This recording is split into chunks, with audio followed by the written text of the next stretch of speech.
a project, you know, and I think that that's Sorry, I'm just muttering to so myself. It's okay. You're fine. figuring it out. Sure, and, settling in. Try to do Yep. Zoom You know, I tonight. saw that. I'm And, sure there's Tim a just dozen called in. projects. I just Okay.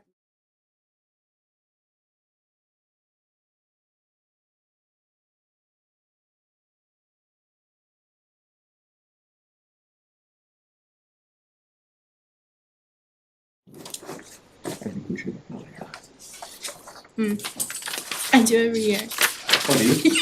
Okay, well then, It clearly never announced anything. Everything I possibly could in the past, I have. okay, But yeah, we have until, we have 3 days. I would say we each do it individually. Mom On came to text. see you today, right? Yes. It's our own personal. We'll mention it. Okay. We'll mention it.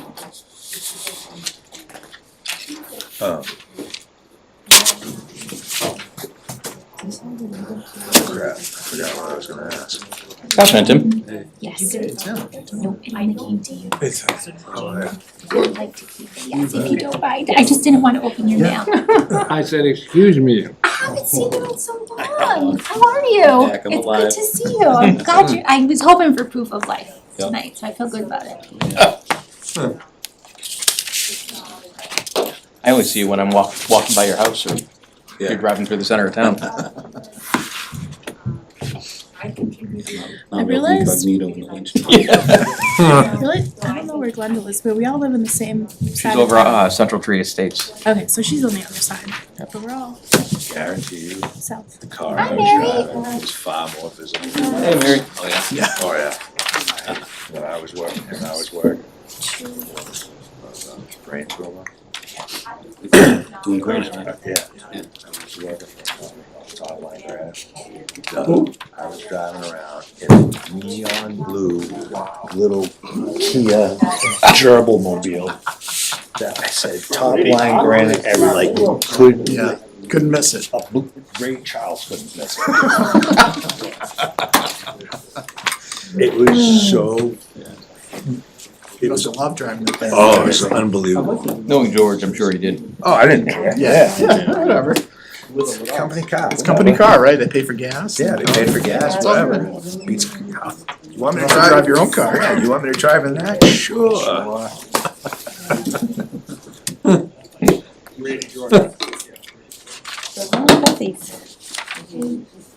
Be my best friend. Yeah, whipping that thing around after brain Bit of a surgery. day, Yeah. but all right, how are you?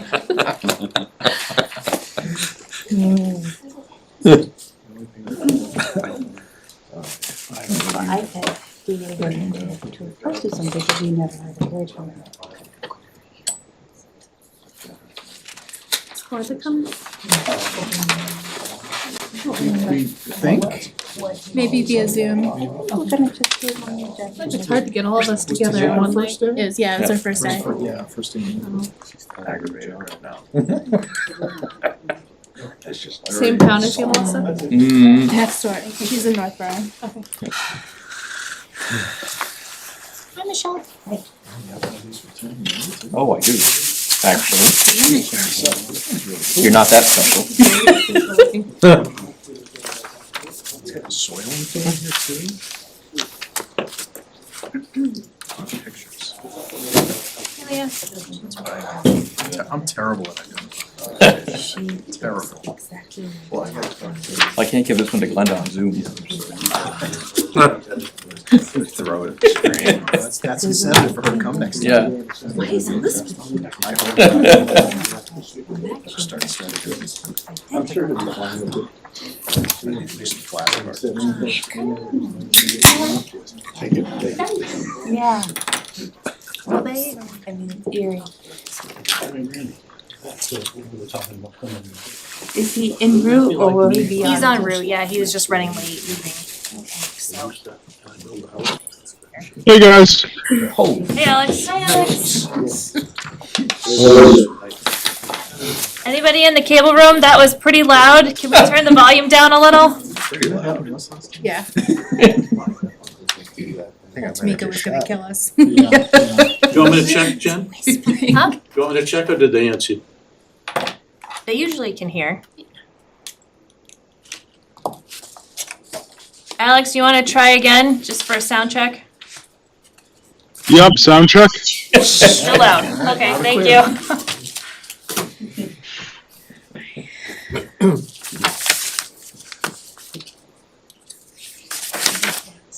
The office gets quiet, and I don't even think too long. Don't even know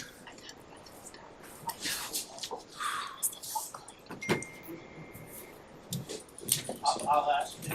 why am I holding this? Thank you, sir. It's exciting. You're exciting. Did you I thought it was actually my bedtime reading for Juno. Jen, if you wanna ask him to try again, he's gonna listen in It and was not the best. adjust accordingly. Alex, can you try one more time? Yep, trying one more time. A little better. Should I keep talking to test the volume? He should be listening from the control room, so. It's a little better, but still loud. I promise I'm talking really quietly. Alright, it's not too bad. Jen, I just texted you, and I don't know, I could probably help if I say it to the whole group. My drive goes through a lot of dead spots, so if I don't respond pretty quickly, if you're calling on me, I wouldn't hesitate to skip me Okay, as it takes a minute or two to come back, so just FYI. thank you. Still too loud? Yes. A little bit, yeah.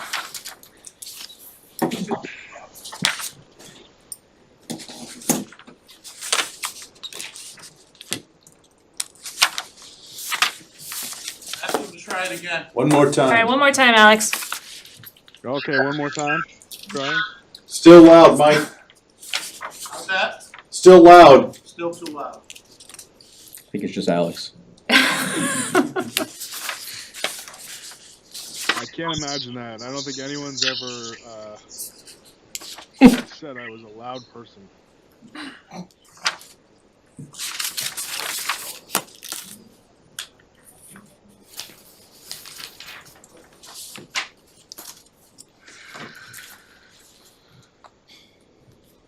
Alright, hopefully they can get something situated here, but I will call tonight's meeting to order of the select board. It is Tuesday, February 17th. It is 6:02 PM. We are on Zoom, being live streamed as well as recorded for future YouTube posting. We are a 5-member board. We have 1 member on Zoom to start. He's on his way in. We'll be here in person in a little bit. And before we get into the agenda, if we could please stand for the pledge. Of the United States of America, and to the republic for which it stands, one nation, under God, indivisible, with liberty and justice for all. Jen, he's working on it, but he's looking for outside help. so- Okay, no worries, thank you, Mike. All right, we have warrants and minutes to approve, so we've got approval of Treasury warrant 26-17 and 26-PW17. I was looking through the warrant, the one thing that stood out was the Q3 assessment for Bay Path is in this warrant. I don't believe there's anything else out of the ordinary to note, right, Heather? No. There's questions, or I'll entertain a motion to approve Treasury warrant 26-17 and 26-PW17. Motion to approve Treasury warrant 2617 and 26PW17. Second. Motion is second, is there any discussion? Alright, roll call, Harry, Second aye. Wait a minute. That's an aye. Alex, Vote aye. and Ledger I. Thank you. We have a couple sets of meeting minutes. We have the executive session from January 29th, and then we have 2 budget meetings, 2 budget hearing meetings, as well as a regular meeting. I think if we, for the January 29th executive session, that's ongoing legal, so we should consider approval, but not to release at this time. And then we can probably, if there's no concern, we can probably approve the remaining 3 as a slate to be posted. Any questions or discussion? I'll entertain a motion to approve but not release the January 29th, 2026 executive session minutes and approve the January 29th, February 2nd, and February 5th budget and regular meeting minutes as presented. So moved. Motion, is there a second? Second. Any discussion? All right, roll call. Harry? Second aye. Wait a minute. That's an aye. Alex? Vote aye. And Ledger, aye. I should probably add, everybody was present at all of those meetings, so. I will open, is there anybody here for public comment this evening? Name and address, please. Mike Tavares, Stevens Way. I just want to make a couple of comments. I've been following the budget, as you know, constantly. I do follow the budget. One thing, I will say one thing, a question I do have before the budget is I was hoping to see a town planner soon. I've been trying to follow that. I don't know where we are. And that's just something I'm putting forward to you. If you want to answer the question, that's fine. If not, that's okay. But I think since John left, I think the importance of replacing that with an experienced person, with the little knowledge I've learned on the planning board is important. But getting to the budget itself, I've been trying to follow it, and I'm a little disturbed on a couple of things. We're not a Melrose and we're not a Stoneham, and I hear that brought up. I used to have a route up in the North Shore, and I can tell you that those are very wealthy towns, and they have the money that we don't have. But locally, if we look around us, and you can follow the MMA, we also know the governor has not funded MMA question, a 26% increase. It didn't even come close. Everything's shot, and we understand that, and I understand your position and how tough it is for you to make those decisions. Services are important, but when you look at the people in the surrounding this town, look at locally. Oxford, who is very high on commercial business. Oxford with a Market Basket, McDonald's, Walmart, couldn't even pass 2-to-1 failure on police officers, 250,000. 400,000 for the schools failed. Paxton has constantly gone on 3 failed overrides, and they only passed 500,000 by 52 votes.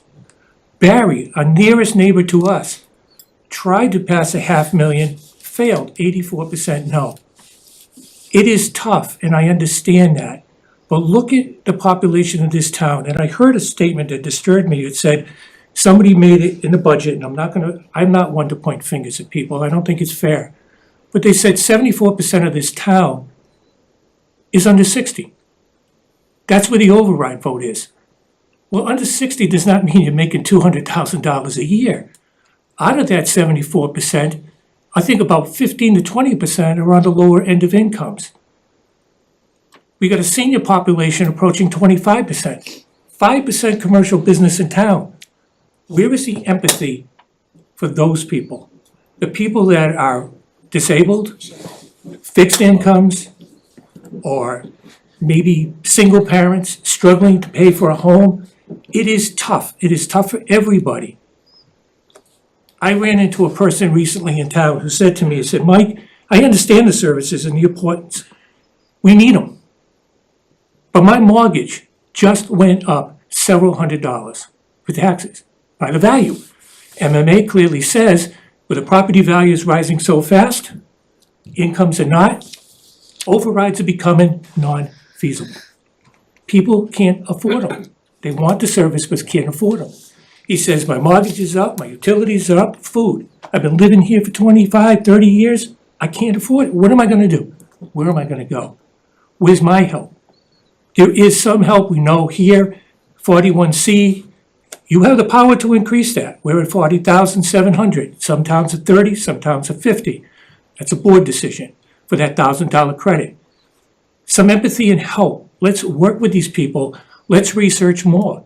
Many towns out there are coming up with tough decisions what to do, whether it's privatized services, shared services. Those are things, your decisions, not my decisions. I'm just pointing out some facts. Let's help everybody. I'm not trying to tell you what to do. I'm not trying to be mean or anything. but let's help everybody. It's not easy. And people, there's one other thing. Trust factor has gone down. A couple of years ago, when we had an override, there was a finance committee member who said, pass a $2 million override. It'll last 3 or 4 years, 2, 3 years. 9 months it was gone. This past November, we spent a lot of the money that we had in extra revenue. Again, people see those things. The biggest problem, and you can't educate, you can educate somebody that has the extra cash, but if somebody can't afford, you can't educate them. You can't help somebody who has $1 left to spend on a budget and tell them they have to pay $5. It isn't gonna work. You're not gonna sell that. So, it's just some points I wanna point out as you're discussing the budget, as you're going forward, just to help you. Thank you. Is there anybody else for public comment? Okay. If the board is agreeable, since we have Conservation Commission here, can we move to that item under the new business, the joint discussion? They have another posted meeting, so we want to get them to be able to continue their business, if that's agreeable. Alright, did you want to open? Yes, a quorum present, I'm gonna call the February 17th meeting of the Conservation Commission to order, all of us being present except for our member Glenda. Yeah, so We are here to jointly talk about a couple of topics. I don't know how you feel, if maybe taking the floodplain bylaw first, is that agreeable? Yeah, it's probably a little bit pretty straightforward. I will actually, if I may, Heather, turn it over to you for some intros and details.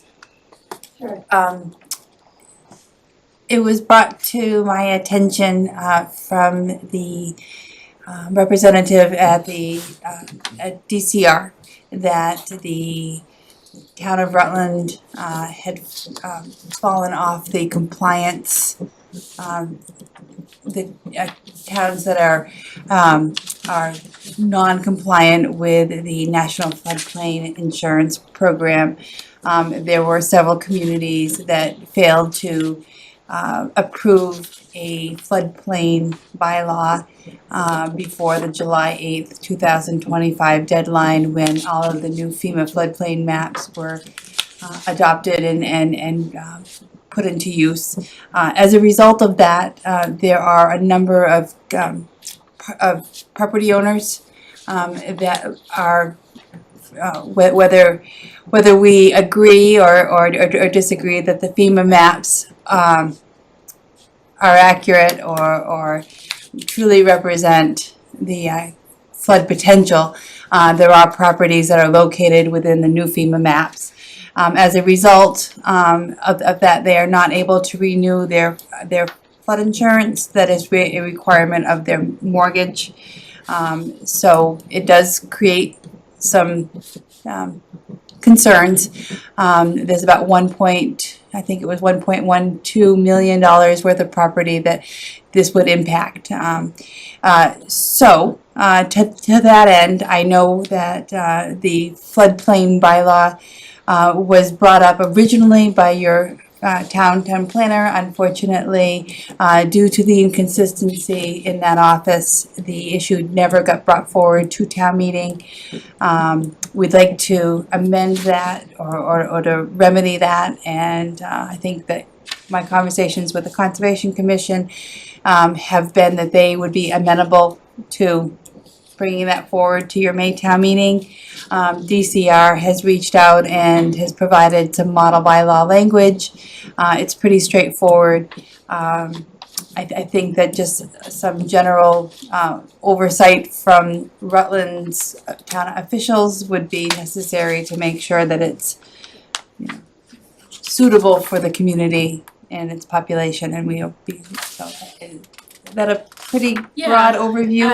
And so just an overview of the floodplain bylaw. So, like Heather mentioned, it's required to be part of the National Flood Insurance Program. So if you have a federally backed mortgage or if you got a VA loan, for your mortgage, and you're in a flood hazard area, you're required to get flood insurance. Being part of the flood insurance program is a much more cost-effective option instead of going private insurance, and private insurance doesn't guarantee you coverage either. So the loss, even if it's regardless of the number of people it may affect, it's still, a number of people that now are incompliant with their mortgage. So this is important. I hate to say it's not really a burdensome on the town. There is a staff aspect. But typically what this bylaw does is because the FEMA regulations are more strict than our state standards, which is usually the opposite of what we see. Our state is usually more compliant. Every town needs to adopt this bylaw. The bylaw in itself is pretty consistent with what we already regulate under the Wetlands Protection Act. So it's making sure there's no net loss of flood storage area. We are lucky in that we have so much DCR, watershed protection area, so that's not affecting more people, which I think would be the case in a lot more communities. So in that sense, we're lucky that it's limited the amount of people that the loss of being in this program has affected, but it still is affecting these people, their ability to be compliant with their mortgage. So reviewing the bylaw that John had put together, it's pretty much already there. So I don't think there would be any trouble getting it on for the May town meeting. It's just, working out what you have to have designated staff people, to report if there are changes to floodplain areas, which Conservation Commission would know about since you'd have to get it permitted through us anyways. So that's the gist. Do you know, we have the existing policies now with the new flood maps. Are there any expected new homes or potential lots that would be impacted that would require this insurance? I have to look at the changes. If anything, I think we would have found out. I know we'd gotten that one letter from a homeowner because their mortgage had reached out and said, hey, you need flood insurance. Thankfully, their map amendment carried through with the new maps, so they were safe. But any person who would have been affected, their mortgage would have contacted them by now. Okay. I have a question. Is this the same one? I think this was before planning board for a while, and planning board had a lot of significant concerns about what it was going to do as far as ability for insurance or the rates of those impacted. I believe and that was part of the conversation through planning board, and they were very much against it because of those concerns to the homeowners. So I think that's part of the reason that it had kind of fallen. But if I'm understanding correctly, we are essentially required to do this, and we've had now homeowners that need to have it in order to be compliant. I'd say you don't technically you don't have to, but you're leaving those residents at risk for loss of coverage for their mortgage and loss of flood insurance. So this is actually a more cost-effective option for them because it's part of the national program than going private. Thank you. Question to the chair? So if we approve a new FEMA compliant, then homes can be built in floodplains. No, They can't. they already can't unless Okay. you do compensatory storage and all Okay. that. So the ones that are there now are legitimate. If we approve it, it doesn't say you gotta move your house or you Correct, can't yes, do it or anything Yep. like that. Just like any new bylaw, once it's enacted, it's moving forward. It's never retroactive. Okay, well, I'm concerned about the federal in terms of what, Nope, it's still moving forward. okay. All right, what if, so I'm not familiar with flood insurance because I don't need it. Yeah. So somebody that has some flood insurance, so you're in a floodplain, Mhm. you're required to get flood insurance to have the mortgage? Correct. And therefore, the house, if it's flooded, is taken care of by the insurance guaranteed? There's no ifs, ands, or buts there. As 'Cause if we well- approve this, that's what I'm worried about.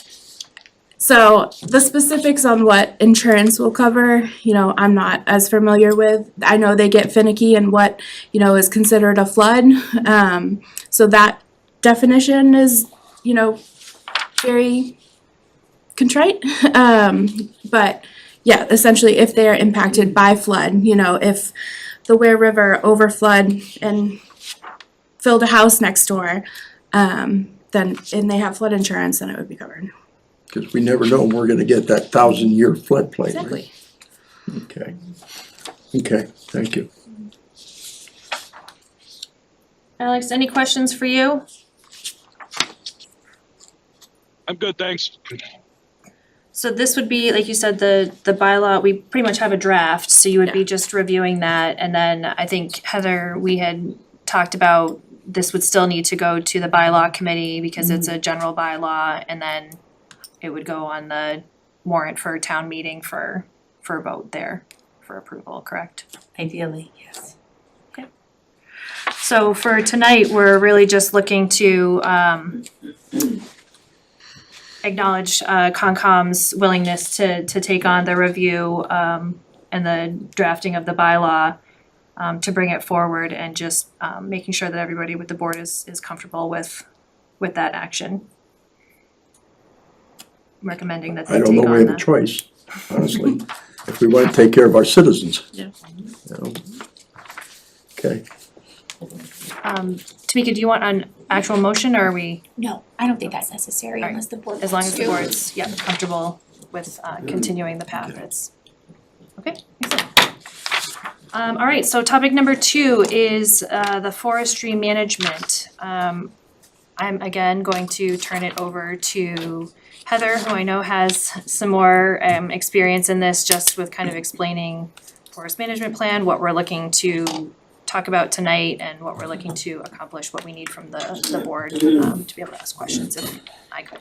So several meetings ago, this group talked a little bit about some of the town-owned parcels that are currently undeveloped, and how to proceed with either a cutting plan or forestry management. And the board had asked that I look into that a little bit more. Once again,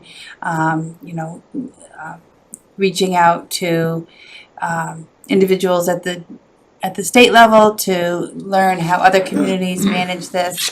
And I think that one of the recommendations that I would like the board to consider is a forestry management plan that would start with the identification of all of the town-owned parcels that are currently undeveloped, open space, and determine which of those parcels are well suited for a forestry management oversight, which parcels might be more appropriate for to look at through the lens of economic development, and create that sort of master list. I think your open space and recreation plan that you've just completed has already done quite a bit of the work towards this, but not necessarily with that forestry management lens.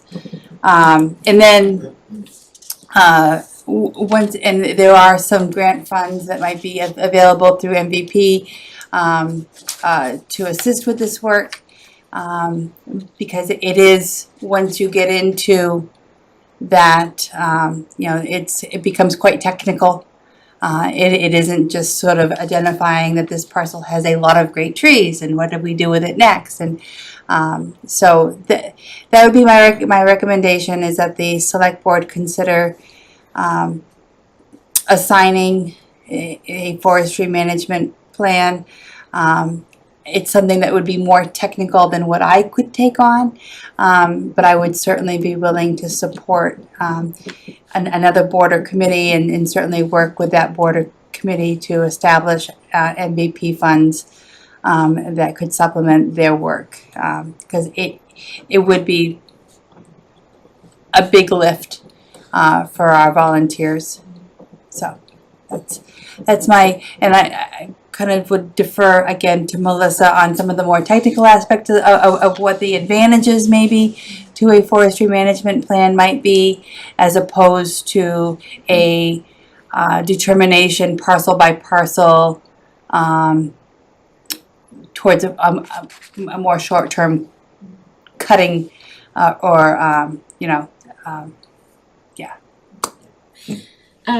Yeah, just to talk about, you know, forest management versus, you know, individual parcels. I think, you know, kind of what we do for both the master plan, the open space and rec plan, you know, looking at the town holistically is always good, looking at it cohesively.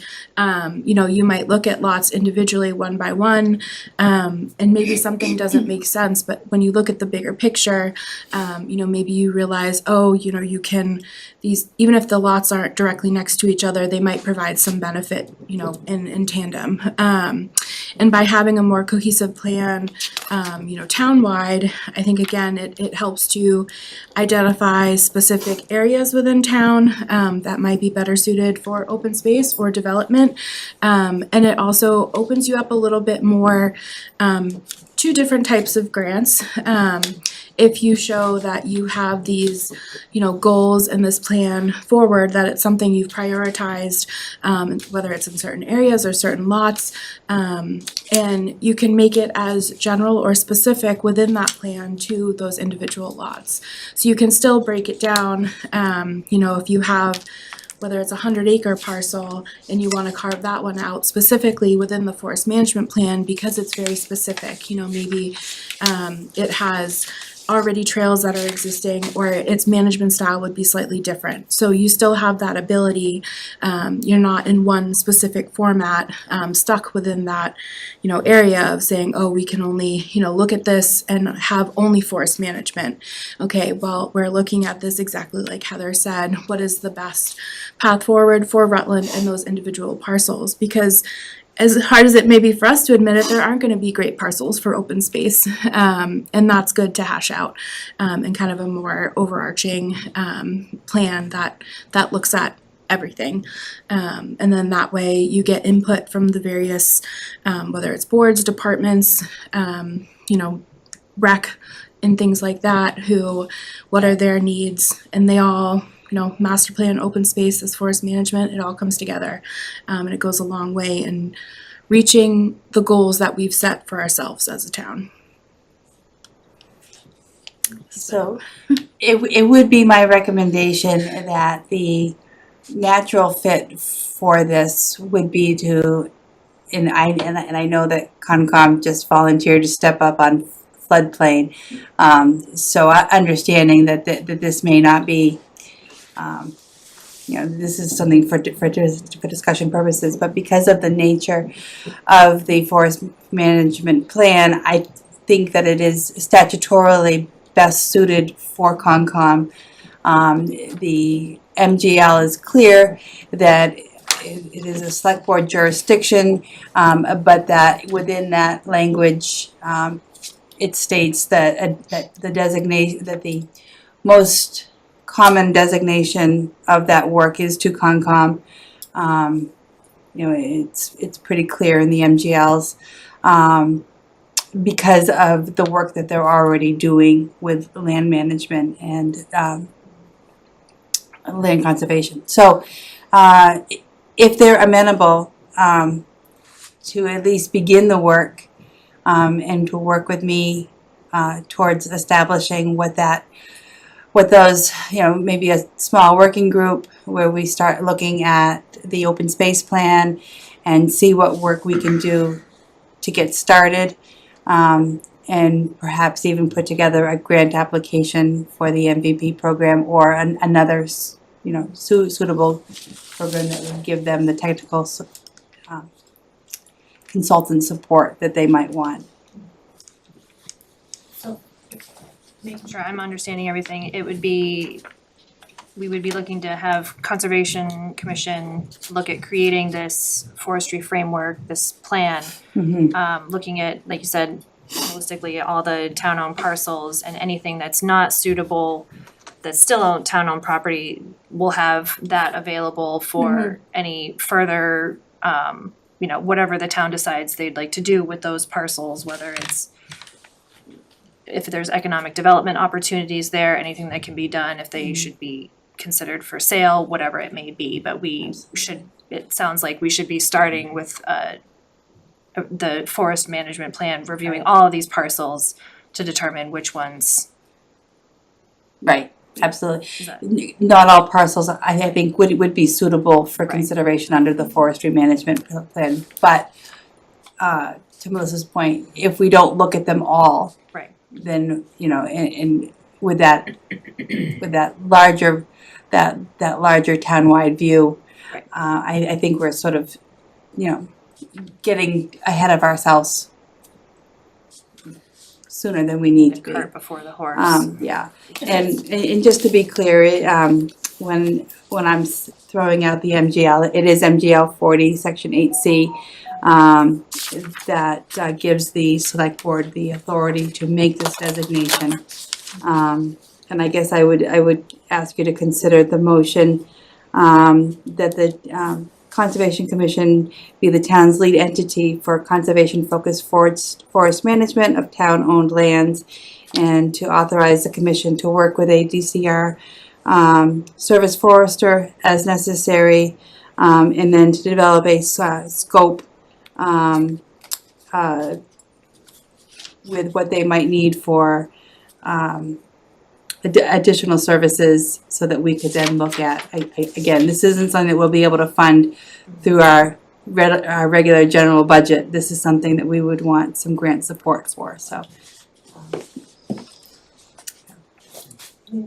No, I just wanted to follow up with kind of how having an entity kind of look at everything cohesively, I think is huge. And I think that that's something that has come out a lot in master plan and open space, to kind of reiterate what Melissa said. But so much of what, even development wise, has been so piecemeal. And so rather than having super concentrated development and then maintaining larger open spaces, it's kind of segmented all over the place. So there's not clear cohesive opportunity for economic development or development, housing development or open space. So I think taking this piece, we're still available, and providing an entity to look at everything in complete totality makes sense, and is kind of the driver of what has fallen out from master plan and previous master plans also that just have sat on the shelf, as well as open space and everything as well. And the select board still would retain jurisdiction over any decisions associated with it. It's really just Concom's doing the evaluation and the review and coming up with the plan and the options for consideration, correct?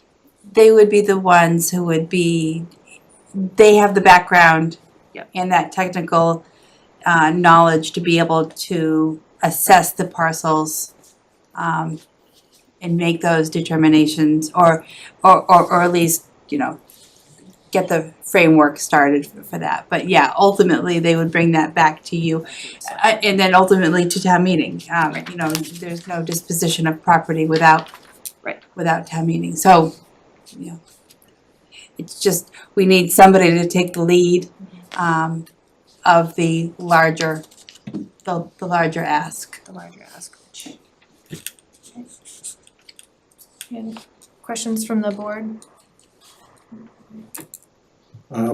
I guess I'm a bit confused, Heather. Are we giving responsibility to Concom for this forestry management under section 21 or under section 8C? Well, both statutes speak to the designation to conservation. I know, but on section 21, if I might, it only, first off, it only refers to a town forest. So that's question one, I'd like to know where our town forest is.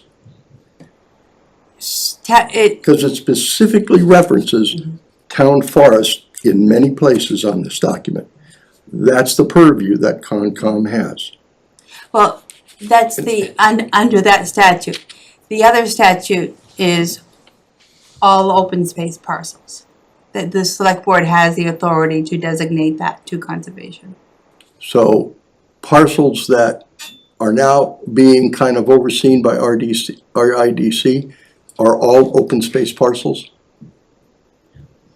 I don't think that, So I'm trying to grasp here, if we're gonna assign them some legality of stuff, I'm trying to make sure that I understand so when I vote for that. they're not taking ownership or super, you know, they are simply going to make a For properties under the authority of the select board. Right, right. So section if- 21 does not apply here. No, 'cause it- that only it- Not deals with- It necessarily, does. no, it does. Okay, because that only deals So- with the town forest. My understanding though is RDIC owns their parcels, or like they have care and control of those parcels. So we're just talking about parcels under the care and control of the select board. So all the 61As and all the stuff they're working on now, you don't have purview over?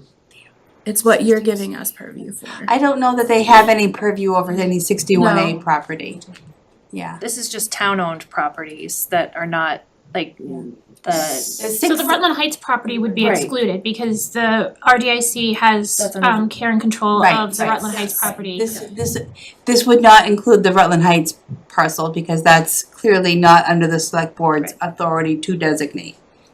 So if we're not talking about town forest, which I would love to see one, but I have not found it in my 40-some years of being here. So if we have one, I'd like to know. So that eliminates 21, because there were references made to this Mass General Law, so I wanted to look it up. And so that leaves it as Conservation Commission establishment powers and duties.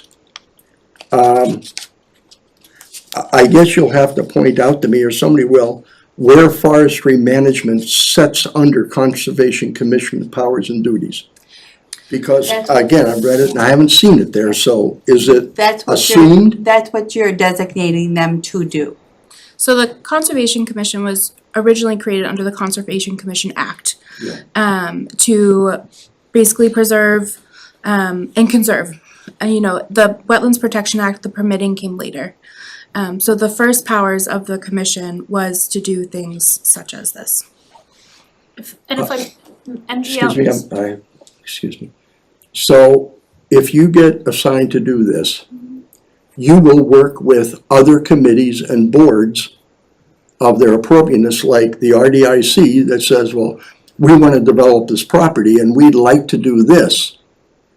So will you work with them, or you will say at some point, no, you can't do that? Because I'm trying to figure out how you're going to coordinate this, So and I don't know yet, we are so- just making recommendations to the select board. Yeah, if I may, they would not have any ability that, the land and parcels that are under the select board's purview will remain under the select board's purview. You're just designating the Conservation Commission to create a forestry management plan that would then come back to the select board and perhaps to town meeting for adoption. This is not, you're not giving them control over any parcels.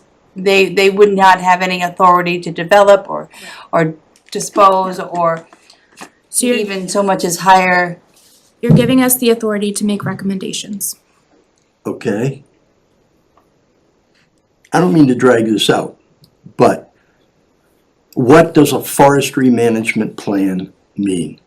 Sure, so it's, Go ahead, are you asking someone else? I'm asking you. Okay, so forest management plan can look at like a lot of things. It can talk about climate resiliency, it could talk about forest health, most importantly. So, you know, there are forest cutting plans, which is a 7-year plan, which is mostly for timber harvesting. What we're talking about is more of a holistic forest management plan, which is these forested properties, you know, and looking at them both holistically and individually to determine what the best course of action would be. Whether it's thinning and harvesting some timber, it's also looking at wildfires, if there are areas that are more susceptible to wildfires and what we need to do for that. If there's nothing that we should be doing, if it's not, you know, a good area that we should be managing, maybe it should be developed. That's what we're talking about. How are we managing the forest? It says natural resources, so I'm assuming that takes into water and all that other stuff in there. And little creatures that are on there, all that stuff comes under your purview? A little bit, but this is more just about the forestry. So our purview as a commission, yes, but in this forest management plan, we're talking about the forest health, which yes is habitat, but that comes with the health of the trees, health of, you know, the shrubs and vegetation that are there, and how they survive. Randy? They don't have a quorum to. No, I didn't know if you want to speak as an individual. I would like to Just hear the board? board's comments first. Leah, I know you. No, I just was gonna point out that per MGL Chapter 40, Section 8C, which empowers Concom to protect natural resources, develop conservation plans, and manage municipal open space, making it the town's primary conservation-focused authority. I think it's through a conservation lens, but to your point, it's saying this parcel or this area is nice, but really there's other priorities. We as a commissioner, as a town, should have other priorities for conservation or open space or whatever. So I think it's that holistic piece, but I just wanted to point out that it's rooted, I believe, the total authority is Chapter 40, Section 8C, and then town forest specifically, which we don't currently have any designated town forest that I know of. Harry, to your point, is the Chapter 45, Section 21, so it's all encompassing. Chapter 45?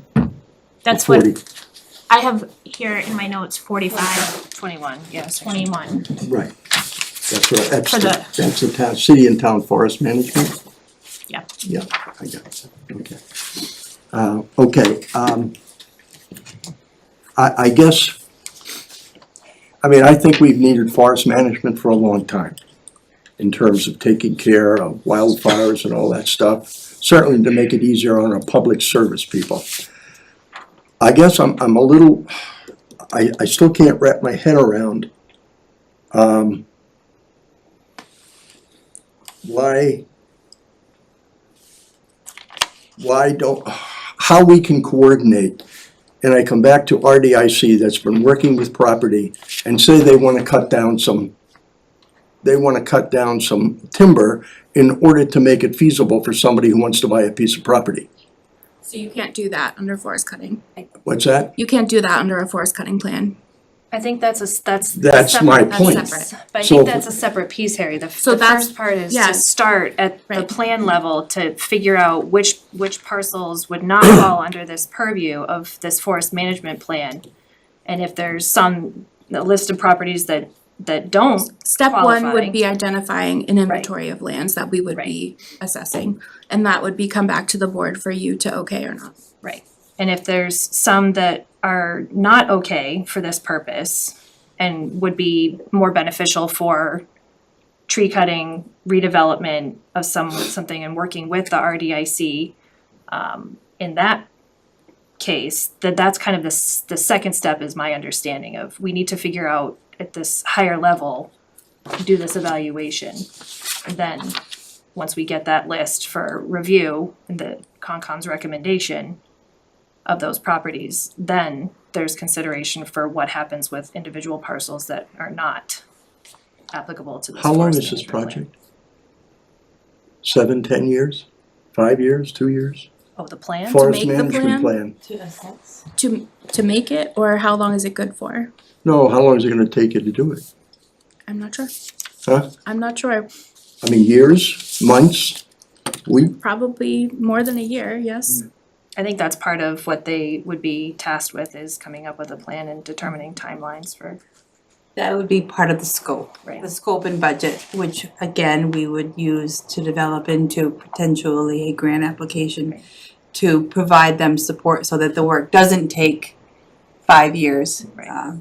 With a group of volunteers, we'd like to be able to get some professional support to make it a little less onerous. Does I guess I just have one more question. I've asked questions that I think are pertinent to me that help me understand. But are there questions I didn't ask that you can tell me in terms of helping me better understand? In other words, what can you tell me about this forestry plan that I haven't asked you or thought about? What are the pros, what are the cons of it? What's the bad side? I think I've went over the pros. What's that? I think I've went over the pros. I've gone over all the pros of the plan. Oh. But, so there are no cons in this? I mean, there is It's no bad, non-binding, there is no bad things in this, correct? correct? Okay. So what it comes down to is them creating a plan and bringing it to the board for consideration. There's nothing that has to be acted on without the board's approval to move forward.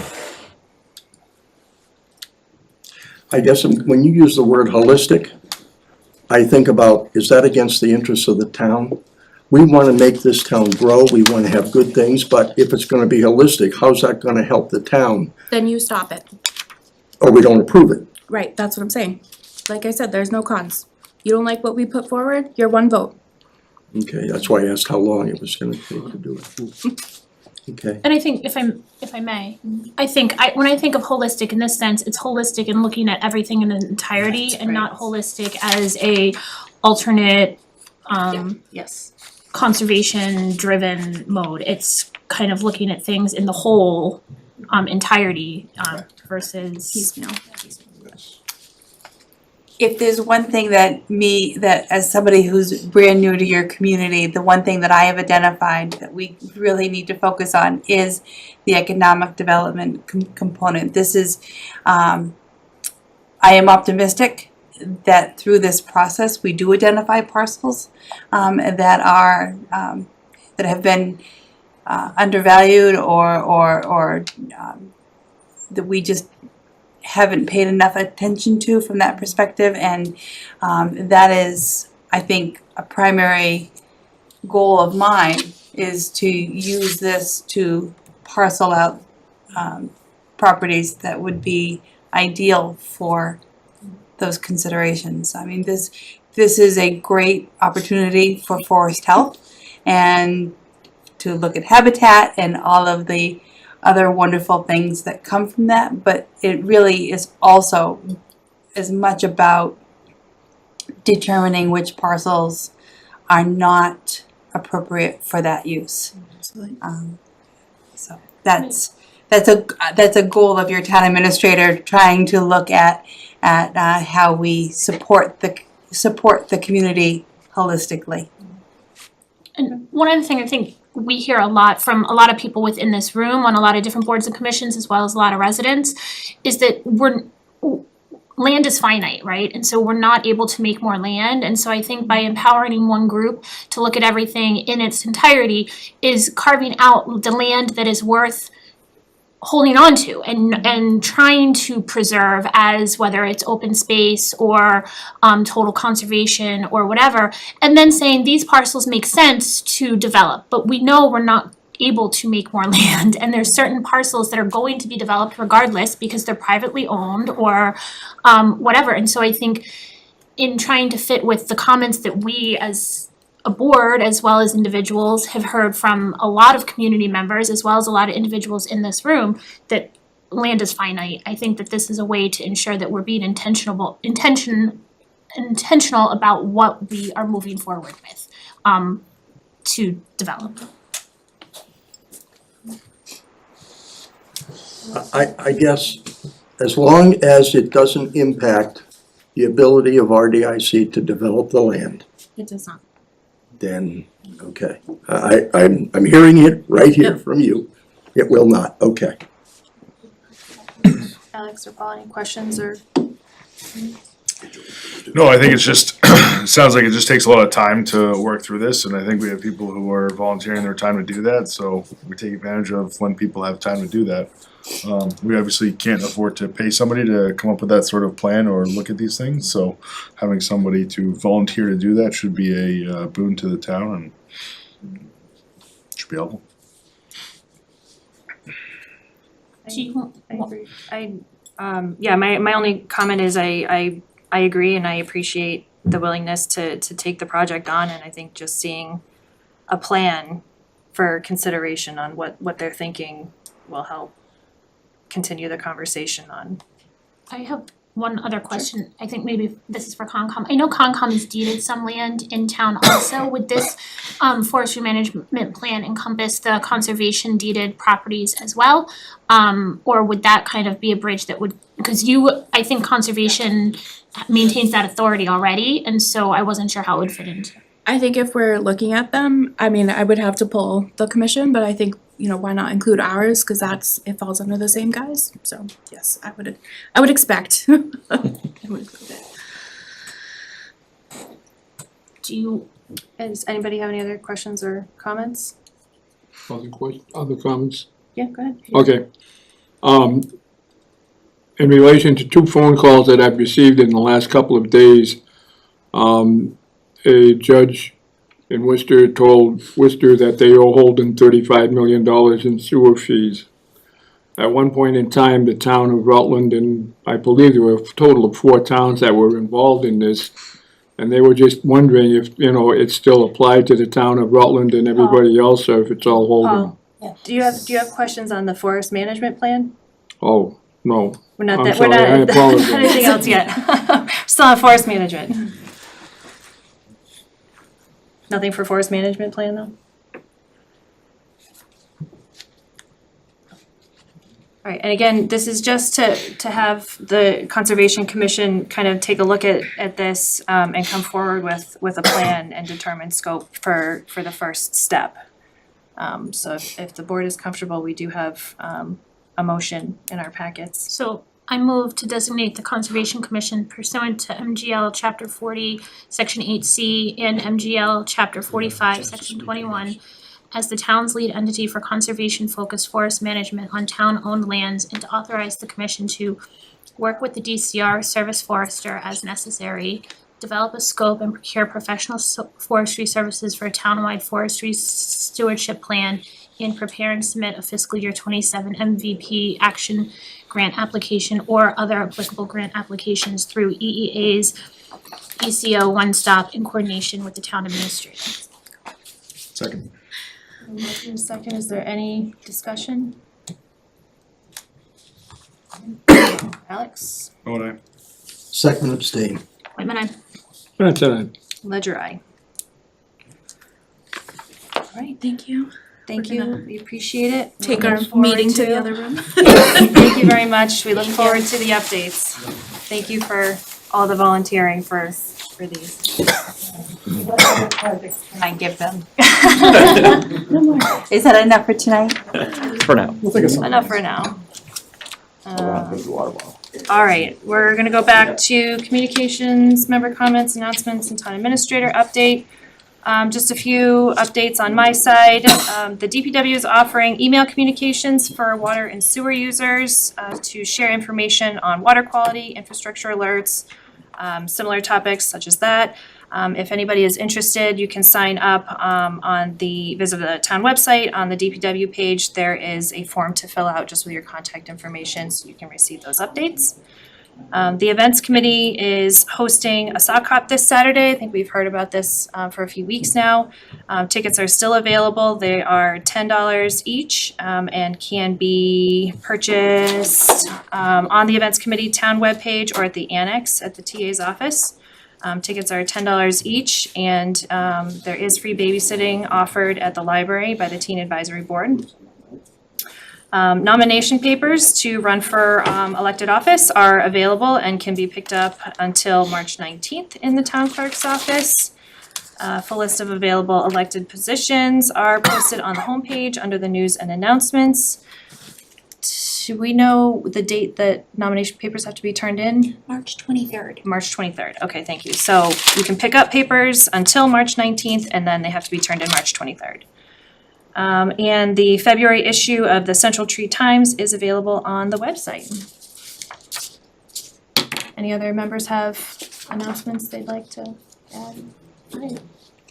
I just would like to thank publicly in a select board meeting, town administrator's office, Seth and all the department heads for all their work that they've been doing on the budget. I know it's been not fun or at times challenging process, and I really appreciate all the work that Heather, you have been working coming in as the budget was already developed. Thanks, Seth, for putting that all together.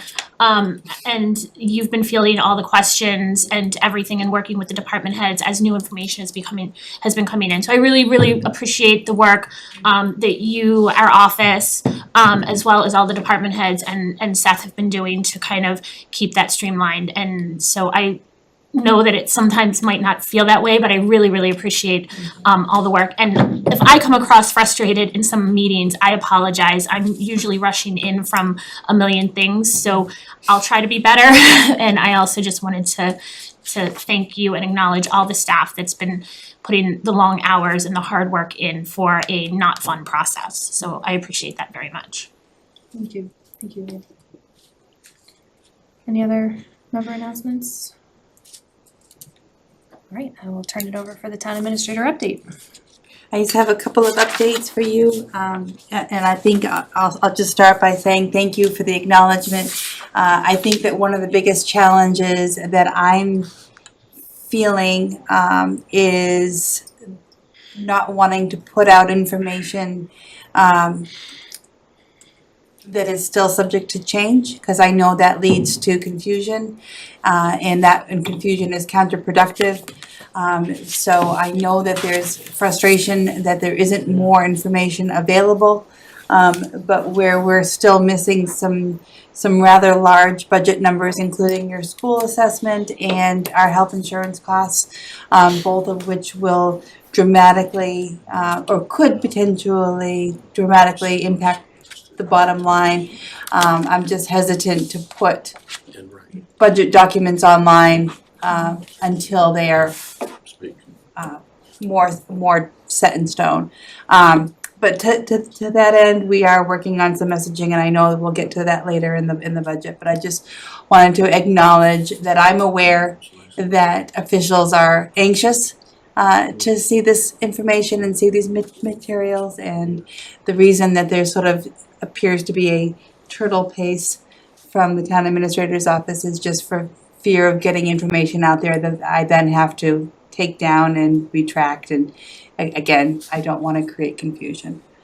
So that being said, my update will focus on all things not budget. Our fire department reports today that they had their annual ambulance inspection. This is a required state inspection, and our vehicles passed with no deficiencies or infractions, which marks the first time that our ambulance has achieved a fully compliant inspection. There's always a little tweak here and there that the inspectors find, and we finally were able to check all the boxes, and this certainly reflects the department's strong focus on readiness, maintenance standards, and regulatory compliance. So congratulations to the team for an A+ today. Our Council on Aging, our director, Nancy Nichols, is working diligently to spend the $20,000 ADA earmark that we received for ADA improvements at the Senior Community Center.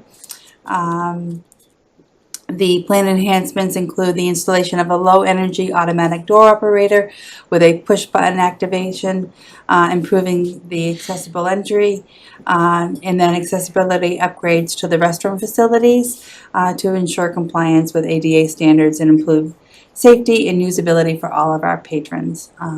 This is a multi-department office, a multi-office effort. We've roped in the building inspector, the fire department, and we are making significant progress quickly because we know that earmark expires in June.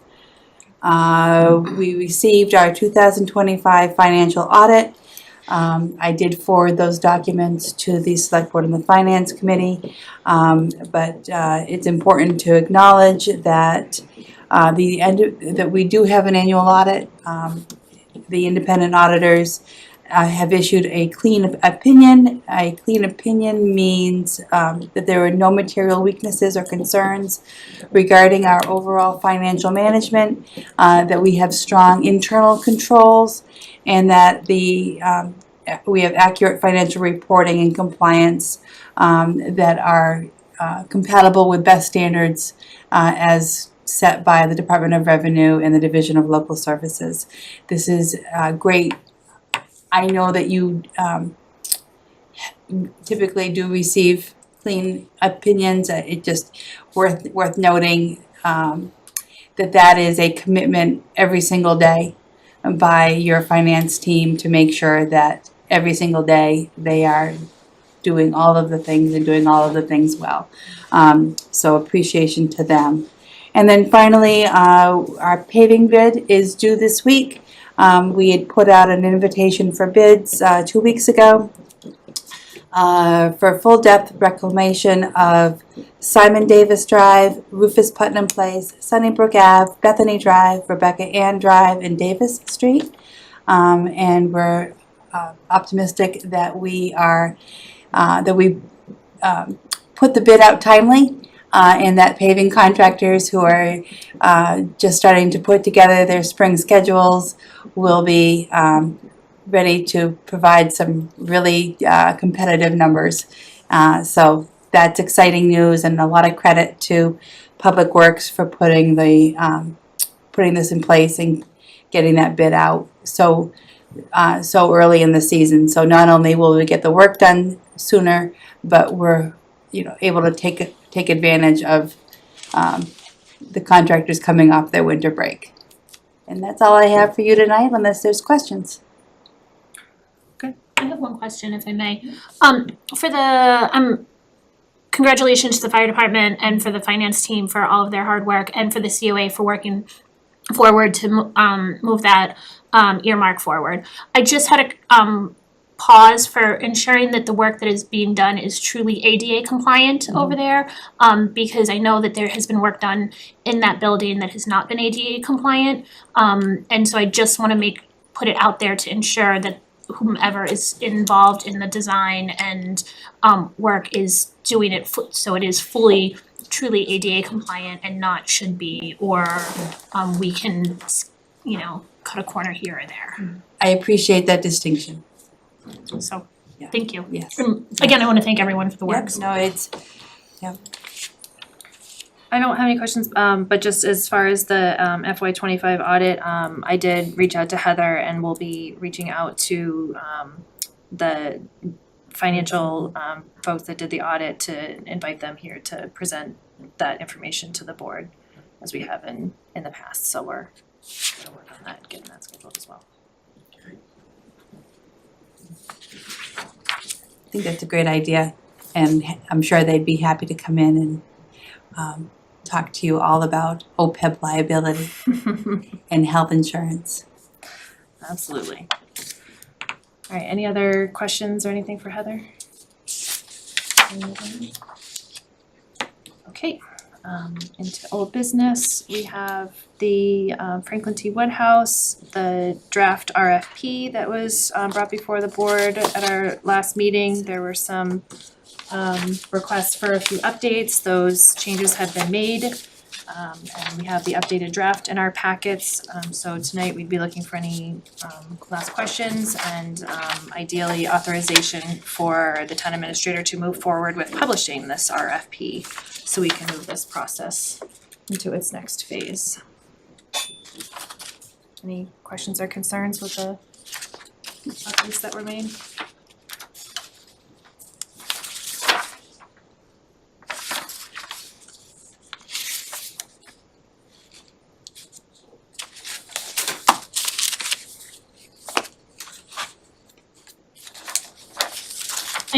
If I may, I think a lot of this we had talked about, some of the details would come out in a lease, the actual lease agreement rather than the RFP. So I appreciate all the work that you guys, the office went through to pull this back together, so.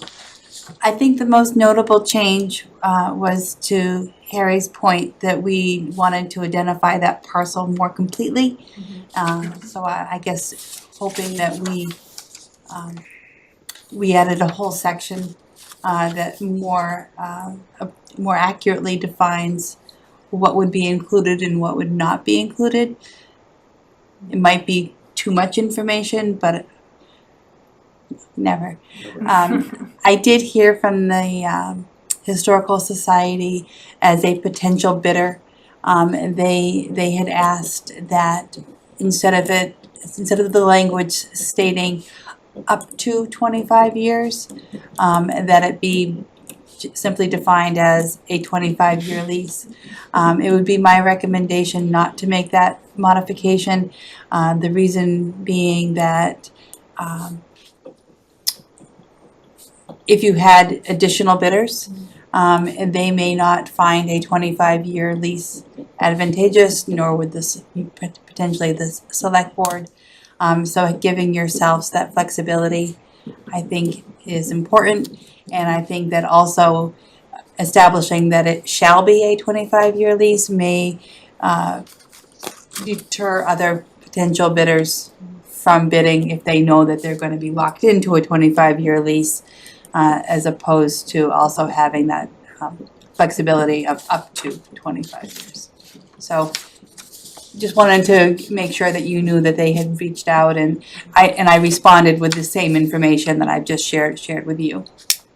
Yeah, and that's again, this is just the RFP, so once the winner of the bid is awarded, then we move to the specific lease term agreements, and that lease term can be. I just think that leaving it with the up to provides everybody, all possible parties with the most flexibility. Including us as a select board, if Absolutely, something comes yeah. in that is. Through the chair. Very nice job, Heather, thank you.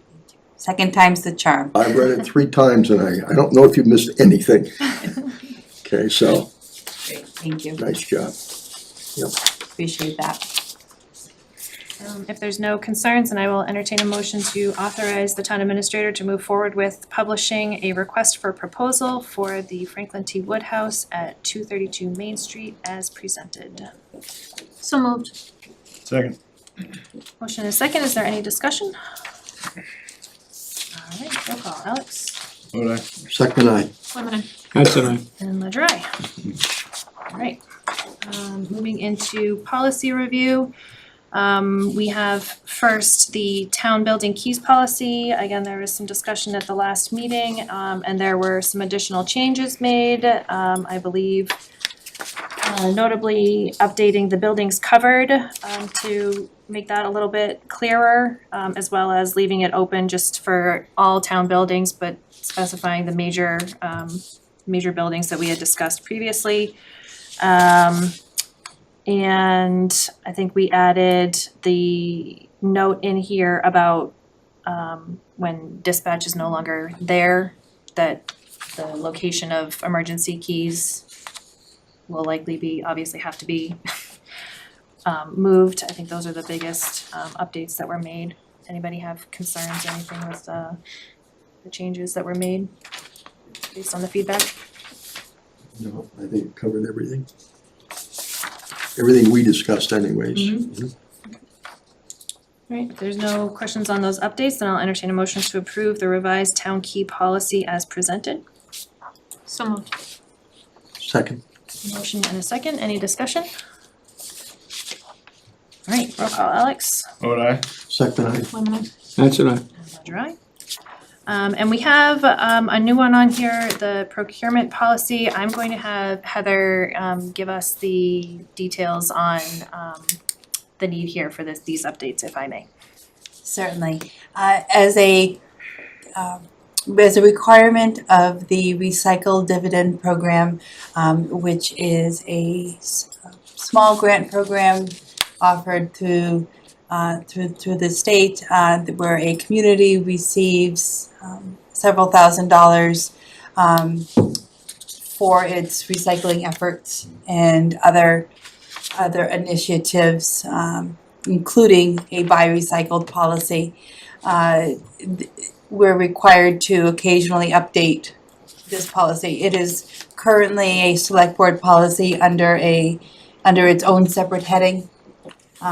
So it would be my suggestion that since it's procurement, that we add it as a addendum to your procurement policy, so that while we're updating the existing policy, which is your buy recycled policy, that you no longer maintain it as its own standalone policy, that you allow it to become an addendum to your procurement policy. Which is maybe making it more complicated initially, but I'm hoping that it just takes it eliminates one full policy from your very lengthy list. And the policy updates really are pretty minor. It's more just keeping up with the state's recycle policy, which becomes more stringent and specific all the time. So, and it also keeps up with the state's procurement laws. Really encouraging a municipality to work from the state bid list as much as possible. They maintain a whole separate bid document specifically for recycled products, and it really is sort of directing the community to move in that direction as well. So you're gonna compress what the policy is on recycle into an addendum item? pretty Well, much. it'll still be a full, it's still the full length of the document. I'm Okay. just, because it's specific to how we procure products, so it's stating that when we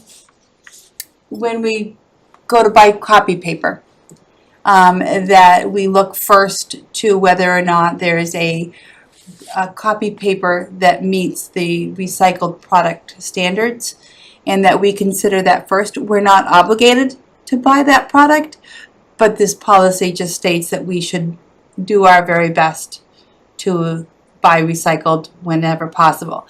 Because it's a procurement process, I'm just asking that you add it to your procurement policy instead of it being standalone.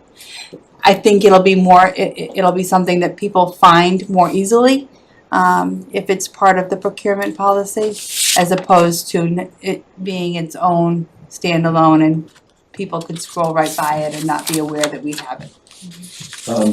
My question, I guess I asked was, because it's recycle, I read somewhere in here that you're encouraging to use both sides of the paper. So therefore, I'm thinking, well, if they only use one side, then they gotta recycle it. So that's what I was thought maybe you were referring to, is recycling what we have for the best, so we don't spend more. Well, it's certainly part of it, to look at what you have before you buy, but I think that's something that we as individuals do in our own homes and households, and I think it's just an extension of that mindfulness here at the town hall and our departments as well.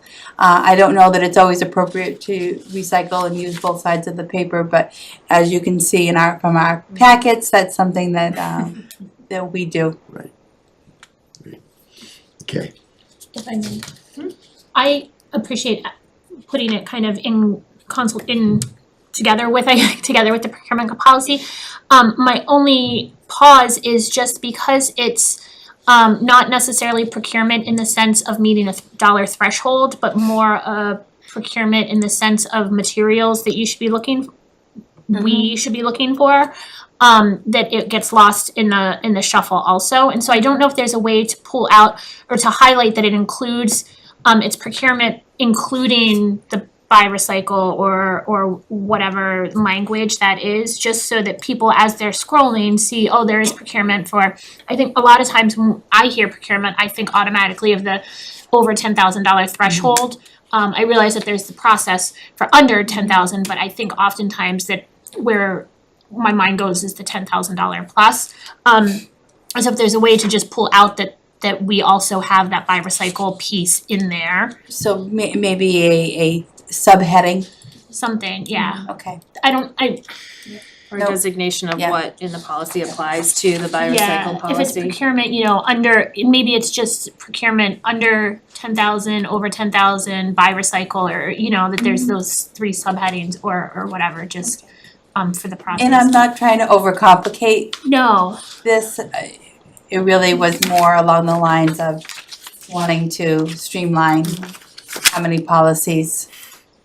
and I think we all appreciate that. I was gonna say, I fully appreciate that for sure. And I know oftentimes, and I don't know from the state bid list perspective, but I know from like the office supply perspective, oftentimes the higher percent post-consumer recycled material is as cheaper than the not, and I think the state's really doing a good job to push that, so. Absolutely. I just wanted to put that out also, that obviously we would still have the authority based on price or cost, Right. to make that final decision, but Right. it pushes that. And sometimes a a product that is made of recycled product doesn't really meet our needs. And I think that I appreciate the fact that the state recognizes that. But back to my original thought is that by your adoption of this revised policy, we stay compliant with the recycled dividends program, and that brings in between $2,500 and $4,000 annually that we can then use to offset our assessment for Wachusett Earth Day, which is something that we spent some time on at our last joint budget meeting. So every little bit counts, and I appreciate the consideration. I'm all in favor of it. Do you need I know. Do you wanna wait to see the updated draft, or are you comfortable with? I think we have the new policy. Oh, I'm sorry. draft here. I didn't know what you meant by updated. Did you just mean with that subheading? Yeah. Oh, okay. I personally, This is basically the official draft, right? Yeah. So, I'm comfortable just making the motion to approve as presented with the consideration of working in the subheadings also and kind of leaving it. I don't wanna micromanage that piece at all. It was just a talking It's just to make point, that piece clear, yeah. Yeah. Yeah. And I'm fine with that too, that's. It's a good board's suggestion. level. I don't think we have a motion set, do we? Leah's going to. Oh, no, we don't have a motion for this one, so. I would move to accept the updated procurement policy, including the recycled product procurement policy addendum, all in one inclusive as presented, just with the comment of working to add in the 2 to 3 subheadings as far as procurement options to highlight that there is that buy recycle piece as well. Second. Motion and a second. And hopefully we'll be bringing this back when the Mass Municipal Act changes our thresholds. We have a motion and a second, any other discussion? Alright, roll call, Alex What I? Second, I. Women, That's it. and Ledger, aye. Alright, next we have the interboard communication. This was the topic introduced at our last meeting. Again, just to try and enhance that collaborative piece between the select board and the boards and commissions that the board appoints, just to keep up to date with what they're working on, any concerns that they might have, any support that they might need from the select board. There were some concerns with the timelines and the time commitment with preparing materials for this, so we did go through and update the action plan just to reduce the general structure, and just again, it should be pretty brief. And then there's also some memo text in here for your consideration as far as conveying this to the boards and commissions, that it's not intended to add any additional work. It's all something that should be able to be accomplished within a regular meeting format and whatnot. So just wanted to bring back those revisions and get the board's feedback if you're comfortable. There's also a draft schedule. Some of the dates have already passed, so those that have already passed, we can add them to the tail end of the schedule, which might line up with some of the discussions that we've been having this evening. I just wanted to bring this back before the board just to see what your feedback on the edits was and your comfort level moving forward. I appreciate it. I think the, kind of leaving it trying to make it a little bit less formal, but still provide an avenue to ensure that we're not missing anybody or that things are getting pushed off, so I appreciate that. Do you envision, I think in my mind, if there was work going on with some of these boards or committees, that would necessitate a sooner meeting or an earlier meeting or more frequent meetings, that's not off the table, that this draft is simply a draft to ensure that we're kind of hitting everybody at least once a year, like a rolling year, versus Absolutely. it's set in stone and we're not meeting with anybody in addition or shuffling around or whatever. Absolutely. Like a lot of the ones on here, we tend to only meet with a lot of these boards when there's something that needs to be talked about. So again, this is just a way for, I mean, and I don't know that we've ever had really a joint meeting with the 4th of July committee or the events committee or even the council on aging or the board of trustees. Again, we typically have these conversations when there's something reactive that we're trying to deal with. And this is, again, more of a proactive, what's going on? What can we help with anything type approach. Is this schedule been communicated to the? No, not yet, which is why we brought it here, just to get everybody's thoughts on. I'm gonna make a personal request that CIBC be changed to another night. I would love to be here for that. Unfortunately, that day I'm gonna be in Florida. I can't remember, I think, did we have them on the schedule for budget? Not yet, Not no, yet, okay. I think we did, but I think that time frame passed because we Okay. kind of adjusted things a little bit. We tried to give consideration to when certain boards and committees are kind of like in the height Yeah, of their of their- meeting time. Okay. So yeah, we can. We can certainly look definitely be to flexible. modify that. Is there a date, when are you, I'll be back by the 30th. Okay. So, of March? If I may, to follow up on Harry's point, I don't know, looking at the 4th of July and Events Committee meeting in June and July, those are really busy seasons for them. So I don't know if that would be preferable to them to meet in the height of their busyness as far as the planning and everything, or if they would rather push off until either, you know what I mean, that's my only.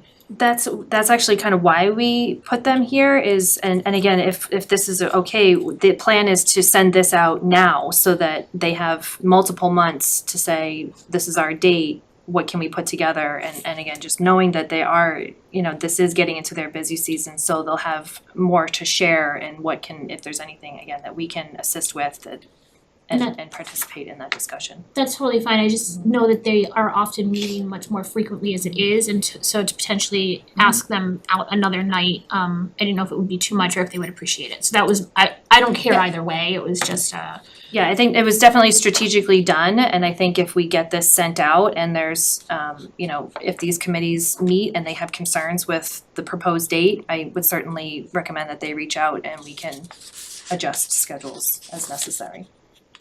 So I guess maybe if that could just be communicated out also, that this is kind of the select board's draft thinking, but we're, open to if it's too hectic of a season for them or whatever. I think also, and I don't know the date for the cultural council grant applications, if that's right around, I know it's usually in the fall, I can't remember if it's October or November, so I think that having them potentially before the grant applications, just as an opportunity, or before the grant applications are due, just for an opportunity for any potential interest that may come out of it. Thank you. Just looking at this, I'm wondering if we could just switch CIPC and the bylaw committee.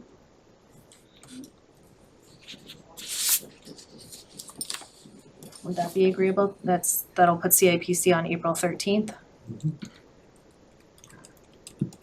Just as to address that concern, and then again, if there's concerns with the dates from the committees Yeah, that works. on here, we can address those as they come in. Yeah.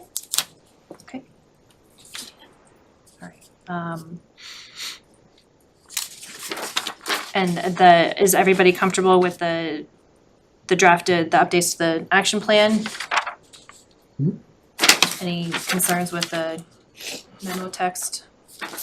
I don't have any concerns, or I don't think there's necessarily anything wrong here. I think the only question or comment is, this is a request, not like a requirement, is the way I'm understanding this request, right? Like we're asking them to update us on what's going on. We're not saying you have to do this. I'm gonna say, for me personally, it's a strong request. Okay, so if it's a request or a requirement, what happens when someone says no? Well, and I think this is where we need to see how it goes, and if we just, as a board, just start getting messages that it's just not working, then I guess I'm gonna be a little bit harder in saying that we appoint those committees, they serve at the pleasure of the board. So yes, it is a strong request. It's not a mandate, but it is a strong request.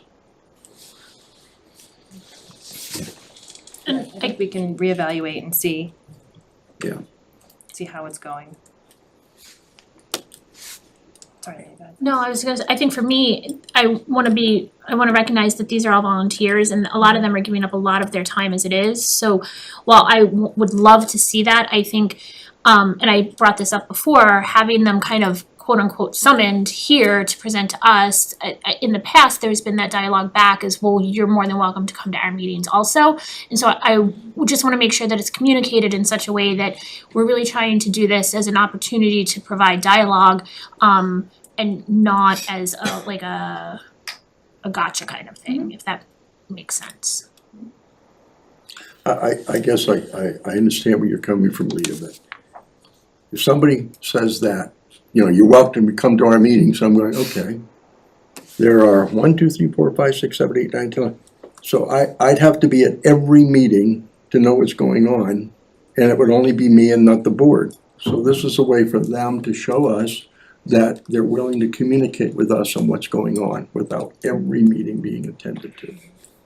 And I think we had brought up at the last meeting as well, you know, Heather had mentioned looking into, you know, some AI that could help collate meeting minutes, updates to help with It's on the these, list. with the, you know, the summaries that we're looking Right. to have as well. So again, we're not looking to have this be an added burden. Right. And it's, again, we're not asking the entire committee or board to attend, they can designate somebody to provide, to come to a meeting, so if, you know, one individual's schedule is more available than the next, and again, if some flexibility if the date doesn't work. I don't want this to feel like it's a burden, but we have to, in my opinion, start somewhere to keep this collaboration and this communication open, and I guess I see it as, this is my olive branch to those that feel like the select board is not keeping. I will say this, when I sat on the CIPC, I would have enjoyed having the board reach out to me and say, hey, we'd like to talk to you. It's a way of recognizing that you're important and we want to sit down and just to talk with you. So if they say no, it's kind of like, wow, you don't think we're important? It cuts both ways. I kind of agree, Harry, just in my past experience on the historical commission, I Yeah. would have also welcomed. Not just, again, being reactive to something that we need the support for, but just the general communication. So we'll see. I move to adopt the interboard communication policy as presented, just with the note that some of those dates need to be shuffled around a little bit as we discussed. So motion? That was a motion to accept the interboard policy? Yes. Oh, And communicate to the, oh, Yep. okay. alright, so we have a motion, is there a second? I will second, I just, I don't know if I missed this comment, the schedule, I know, was mostly a draft that you had put together, obviously, we're gonna shift some of those things. Before we fully adopt, is this something that we should send out to the committees to see if they have a thought on when their day would be and then finalize, or?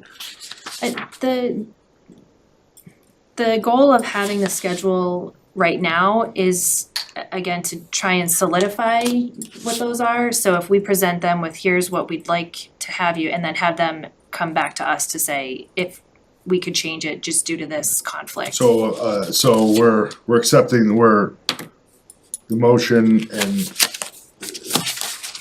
it's more about adopting the not policy, the The action plan, yeah. action plan, not necessarily the calendar as.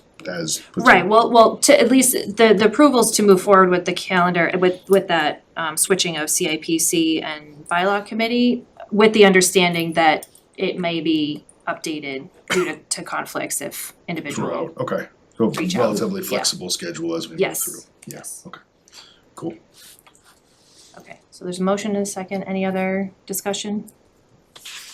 Alright, roll call, Alex Modai? Second, aye. That's it. and Ledger, aye. Thank you, everybody, I appreciate that consideration. All right, moving back into new business. Next on the list is the FY 27 budget. So this topic is to discuss public outreach efforts for the proposed override. So I will hand this over to Heather to review the documents that have been sent so far. So we'll start with the proposed public information session flyer that we've put together. Some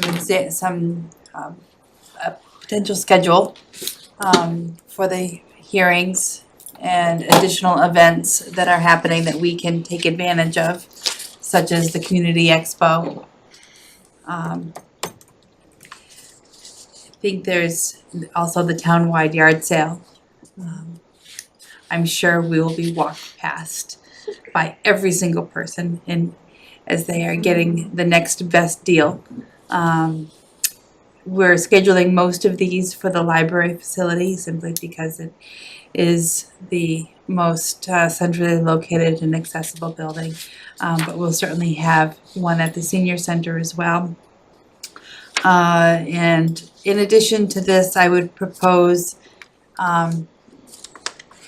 some more informal events.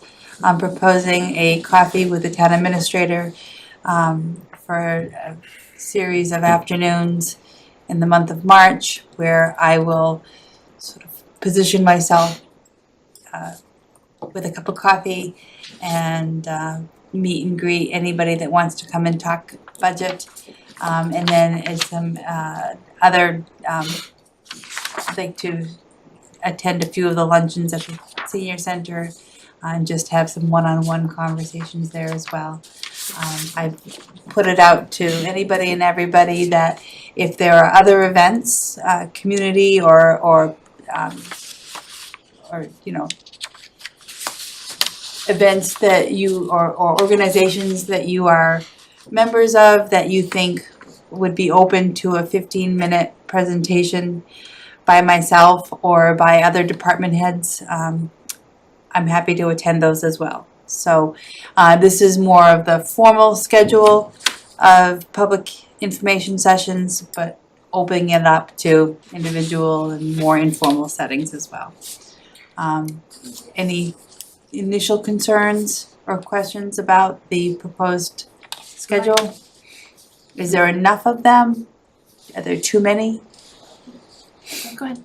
I was just gonna say, I think that it's a good number. My only pause is if we should try to fit one more in over at the building on Glenwood during the hours. Cause I know that Monday morning is there, but I don't know what other day is heavy use. I know they used to do Friday morning or Friday midday or something over there also. So I just was trying to see if a different population of the participants are there on a different day.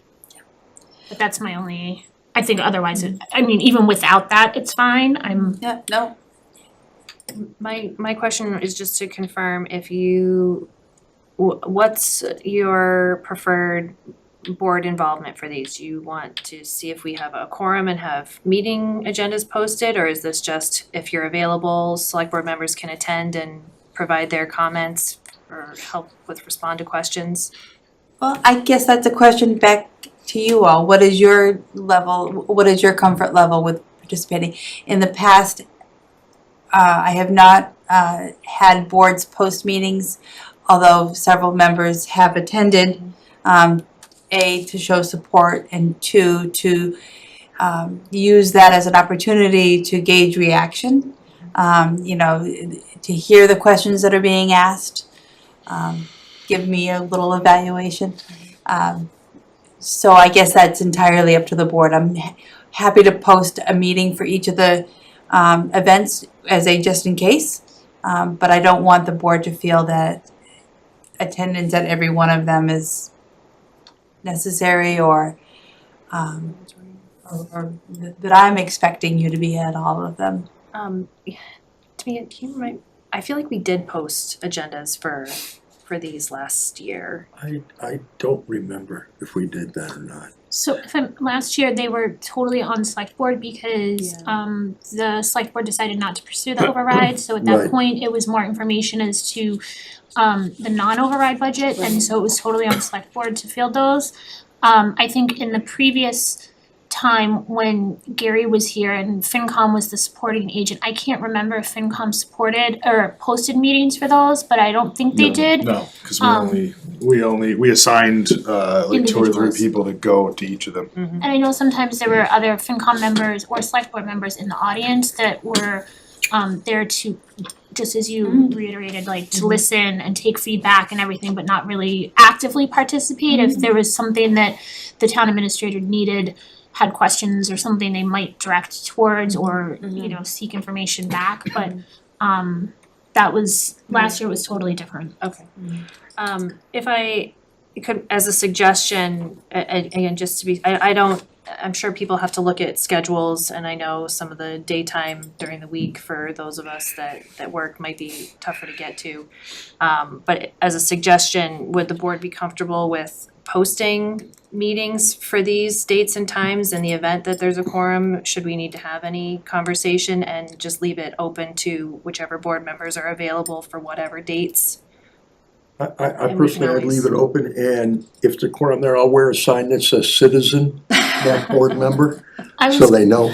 I was gonna say, I kind of Just do agree it with that way? Harry and not posting, because I feel like if it's posting, then those of us that can't make it, but if there is a quorum, then it makes it more difficult. Okay. Because I imagine some of these may be recorded, but some may not, just because of the location and the Sure, yeah. time and everything, and so I really think any discussion that comes out of that should really happen either at one of our budget meetings or at a board meeting, and not, that way the entire board as well as the public can hear that conversation personally. Okay, no, I'm comfortable with that, as long as the board's comfortable with just not posting, and we'll Yeah, just the other thing is, I don't wanna feel like when they show up, speak as individuals. like they're showing up to a board meeting. Yeah. You know, it's supposed to be low key, it's supposed to be informational, and that's it. So, Okay, so we'll keep these here, we'll look at potentially adding an additional session at the Glenwood building, And I don't wanna stress about that, I just don't know if there's. if there's an option no, that seems to work. Heather, you and Tamika and probably Nancy know better the population and days and hours that would make the most sense, if it makes sense at all. Okay. Thank you. Name and address, please. Michelle Van Reet, 230 Tarmac Hill Road. I hear you talking about going to the senior center, and I know that the school budget is part of the process of the town budget. I'm wondering if you've considered asking the PTOs if you could be available at PTO meetings at the 3 schools. I'd love to. That might be a good outreach for that demographic, which tends to complain about taxes or not being able to afford it, but not really understanding it. It's a good education outreach. Because I don't think a lot of people really understand, even my age people don't understand the budget process. So I think it's a good way to reach out to that segment of the population that sometimes feels like. That's exactly the feedback I'm looking for. Thank you very much. So we have PTO contacts, so we should be able to reach out and see when their potential meetings are that we could infiltrate.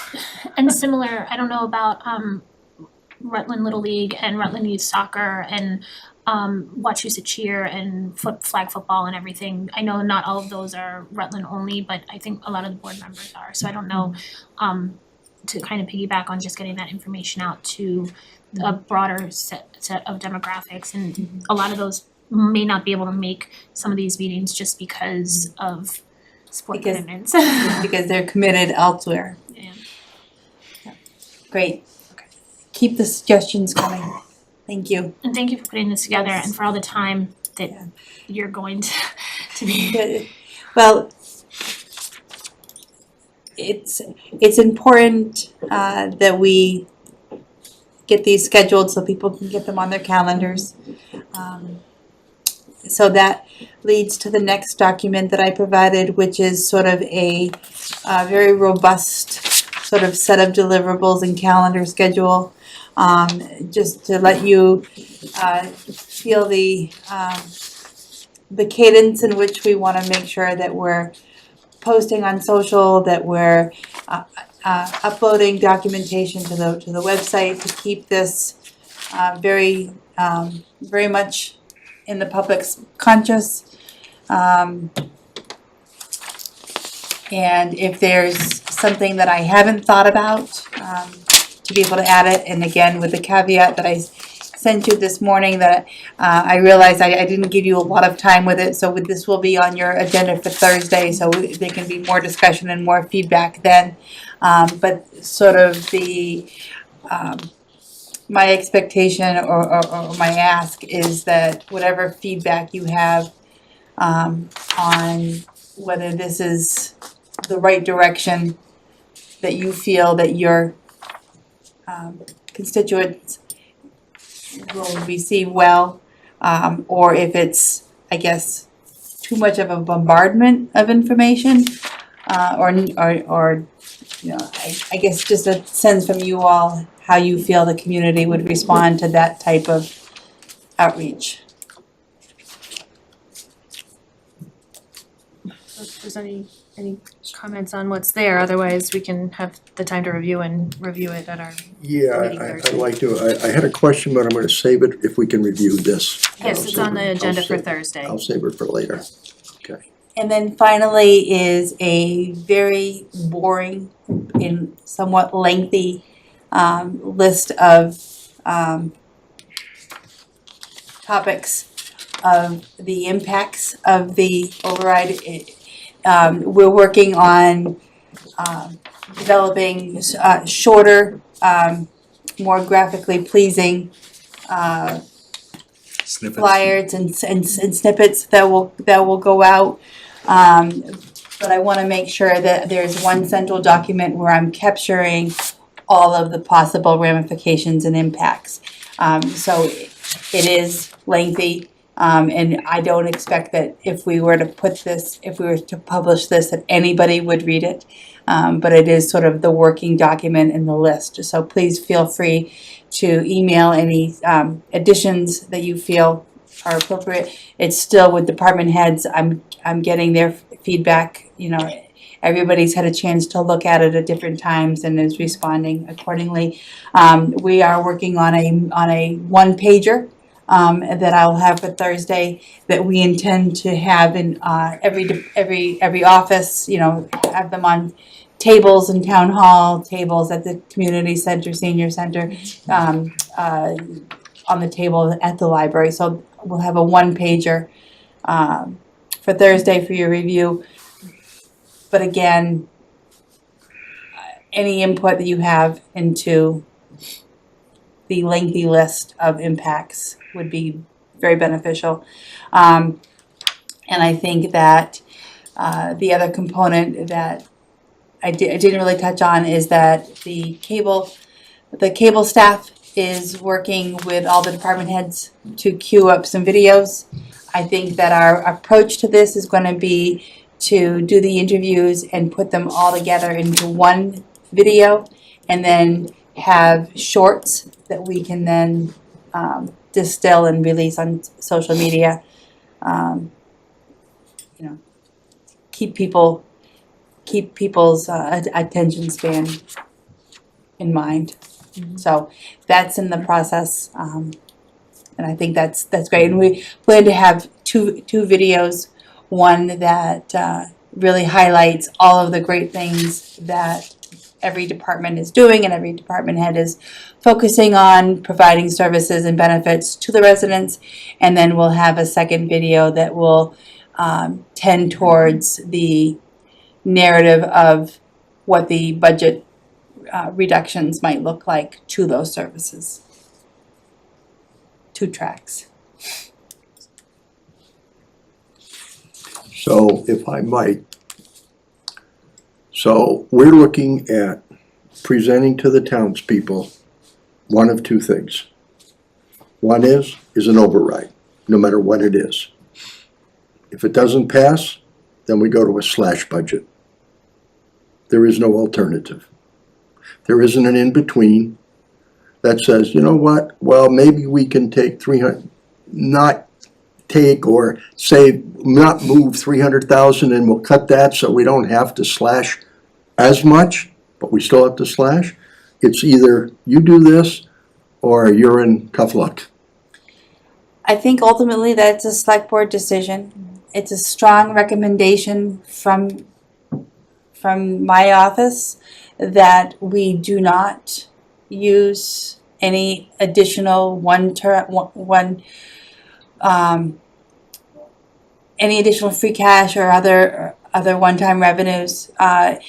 Every $100,000 that you use turns into $200,000 the following year. You're just digging yourselves into a deeper and deeper hole that you'll never climb out of. And I say that understanding how difficult of a decision that will be, but I just can't in good faith recommend that you continue that practice. I'm not even talking about where.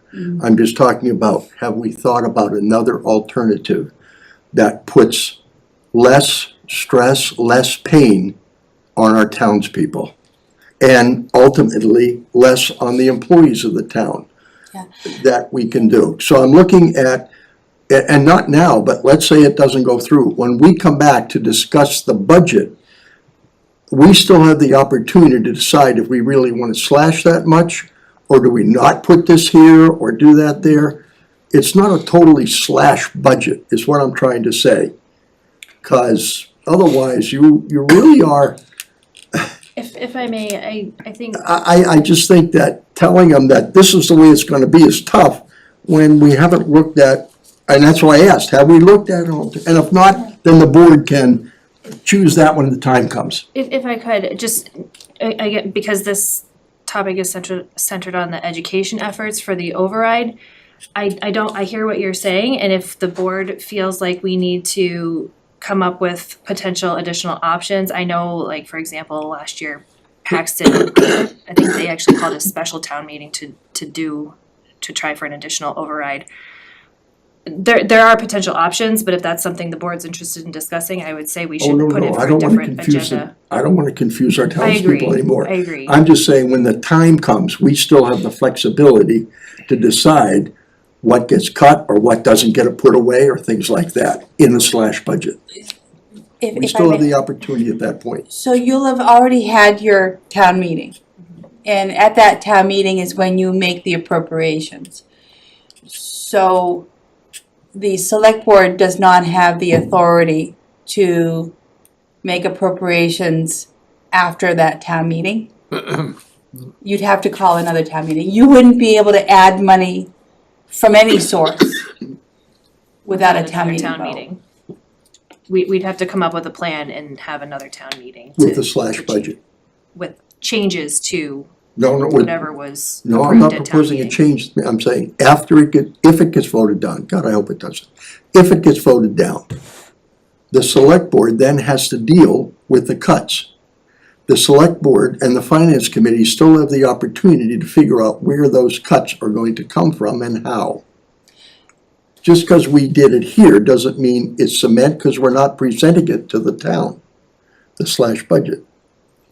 Yes, well, We are, essentially you are, because you have to present a balanced budget. We have to have a balanced budget.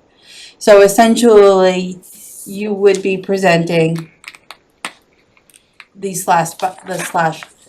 your reference to it as a slash budget, the reduced, we have to go to town meeting with a balanced budget. Right, but that's why we have this educational document that we're working on to outline what the residents are gonna see as a result of if we have to implement that cut budget.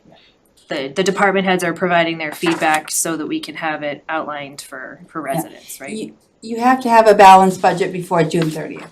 So if town meeting does not support the override at any tier, then you will have to come back, either the budget gets reduced to the balanced budget, which is a $3.1 million worth of cuts, or you can go back to town meeting with a different budget that pulls funds from, I guess, other one-time sources or another override option. You don't have the discretion to add funds back to a budget without going through town meeting, I think. Is what you're asking? I don't, So, no, I don't think I am. But that's something maybe we can take offline here so we don't take up okay. time. Okay, but my question was, does the select board really have flexibility? We gotta do 3.1 million. But within that 3.1 million, there are things that don't require service losses that we might be able to cut. So now we maintain some services while other stuff gets not done, so to speak. Does the select board have, that's what I'm So, saying. I think that because so much of your budget is the undistributed indirects, no, I don't think that you have an opportunity to find enough money in those other areas to make up $3.1 million. Oh, I'm not saying, but what Yeah. if we could make up 300,000? See, that's all I'm looking at.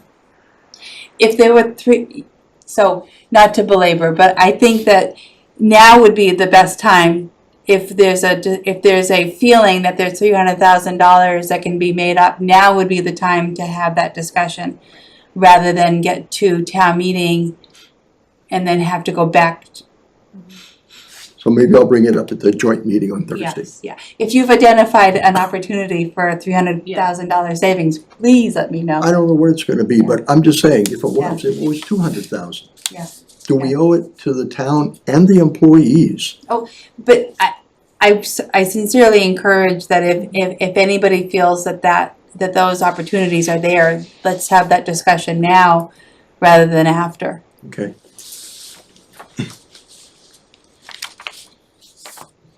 Alright, so we have this, if there's any feedback in advance of Thursday, ideally send that to Heather for inclusion and updates, and otherwise we'll revisit the educational materials again on Thursday.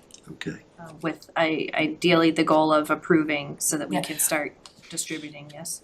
We wanna have something, we wanna have some clear information to be able to put on the website that does not tie us to a specific bottom line, simply because we don't know what that number is. But we know approximately what it is, and we wanna make sure that that's the information that we're putting online and moving forward with that as our sort of overall general messaging, that we're all in agreement. So again, if there are areas that we're not in agreement on, now is a really good time to determine that, so that our messaging doesn't change as we move through this process. Okay. We'll discuss on Thursday. To be continued Thursday. Yep, thank you. Any other, So sorry, just, Heather, I think this might be helpful for the conversation on Thursday, and I don't know the percentages off the top of my head, but the total town budget, about 60% of that currently is for education. That leaves about 40% remaining for town services and the town side of government. And then of that 40 remaining percent, what dollar amount of that is kind of untouchable because it's the set indirects, right? The salaries, the insurance, and if I remember correctly, I think about of the three, I'm gonna round $3 million, we're working with maybe 8-ish million that we could potentially reduce. Otherwise, it's all contractual and everything that then is obviously much larger impacts as well. So I think just from a framework and maybe it doesn't even have to be on Thursday, but for some of that education piece, that our municipal budget is X, education is Y, and that's consistent across the state. In fact, the 60% is consistently now on the lower side from talking to a lot of people at MMA. They're seeing a lot more. And so, thank you. Yep.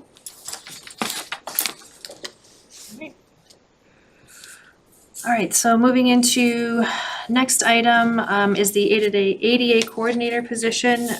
This is something that I will say for me personally to have on the agenda is a big deal.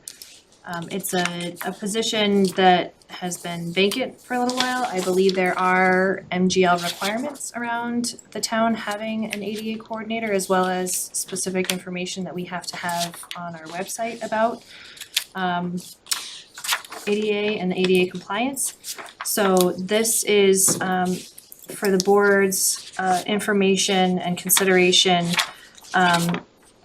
One, to consider appointing an ADA coordinator, which the recommendation is that the town administrator, in this case Heather, to fill that role, as well as consideration for creating a disabilities commission, which would again, I mean, the info's in your packets, but essentially would be a new commission that would be made up of residents that have disabilities, that would have the charge of essentially evaluating everything town and providing recommendations through the town administrator's office on improvements for accessibility.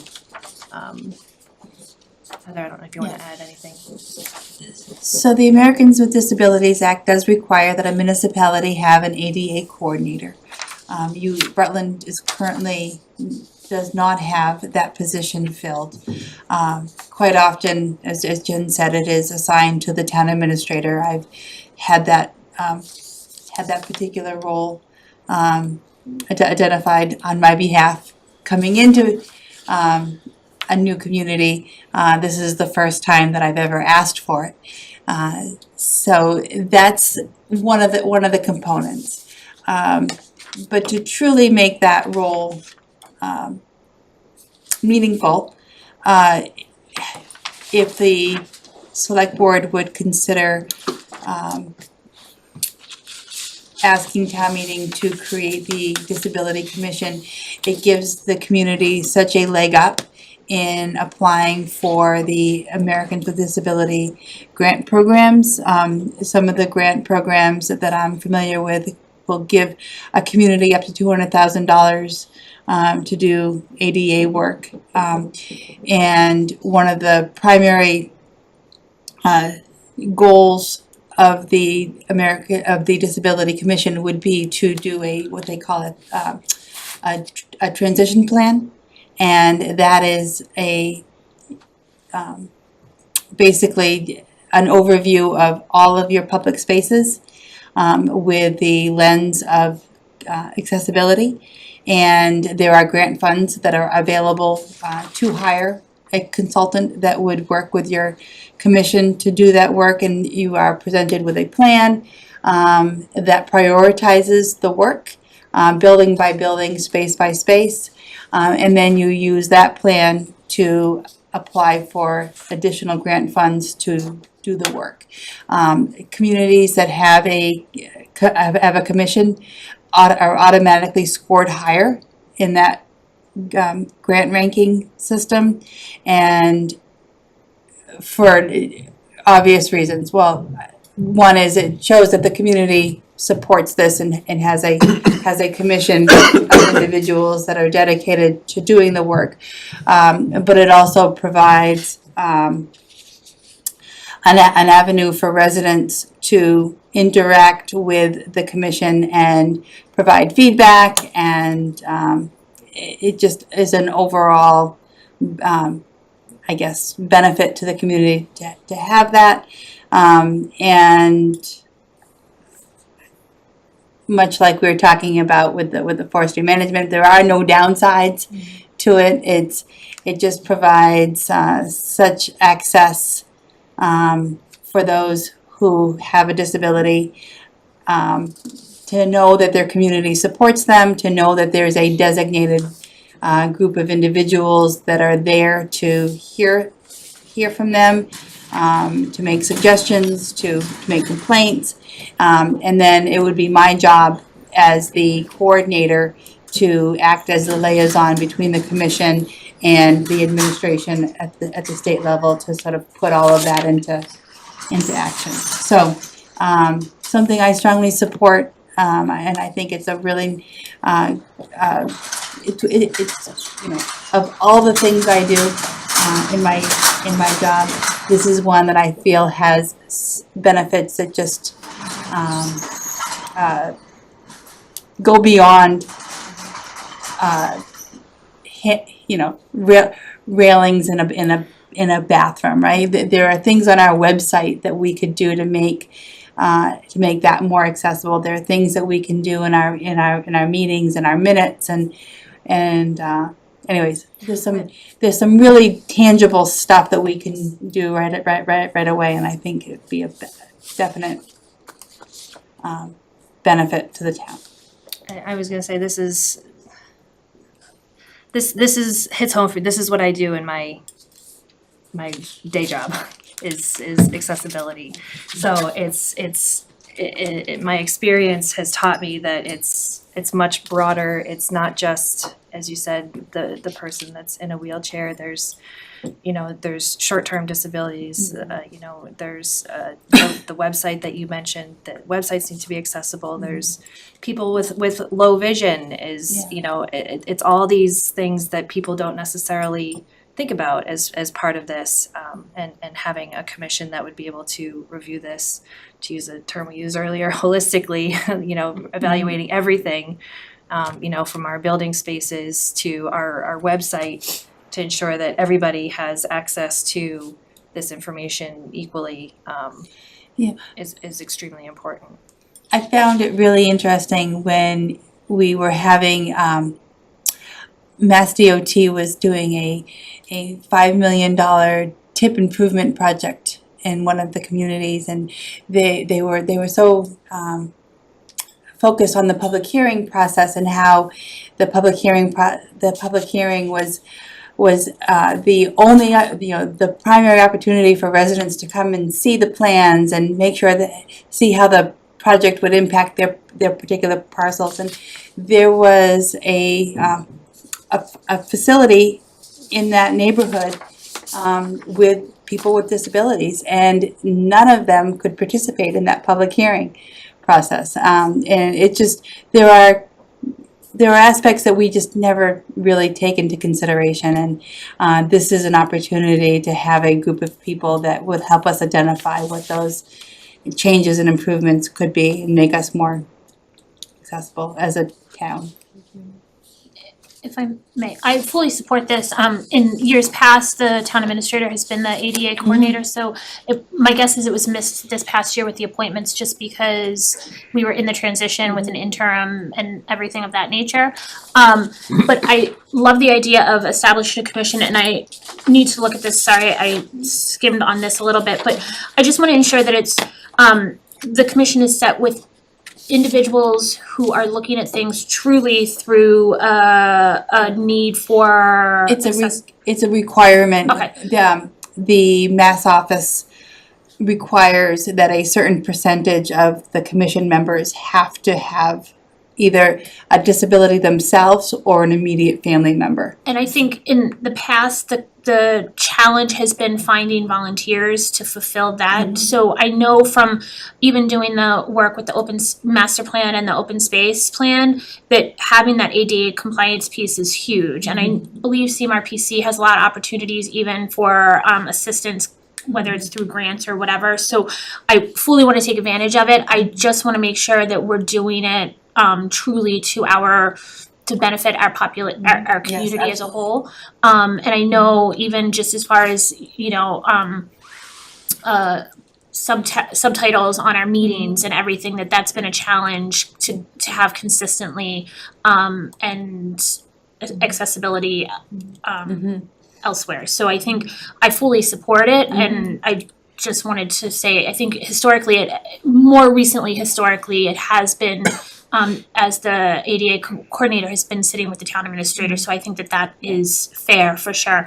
And I love the idea of a commission. I just want to ensure that that we're able to staff it appropriately, and B, that it's staffed with people that are looking at it from that entirety holistic piece. I don't think there's a requirement for a set number of people, so we'll just be mindful of that we don't want to make the. It says 5 to 13, So if we had 5 people and 4. To start with, right. And if I may, would that commission then also work with department heads and staff to ensure that department heads and staff are trained as to what, or is that a separate, is That would be under Okay. me. So the commission serves the residents. Yep.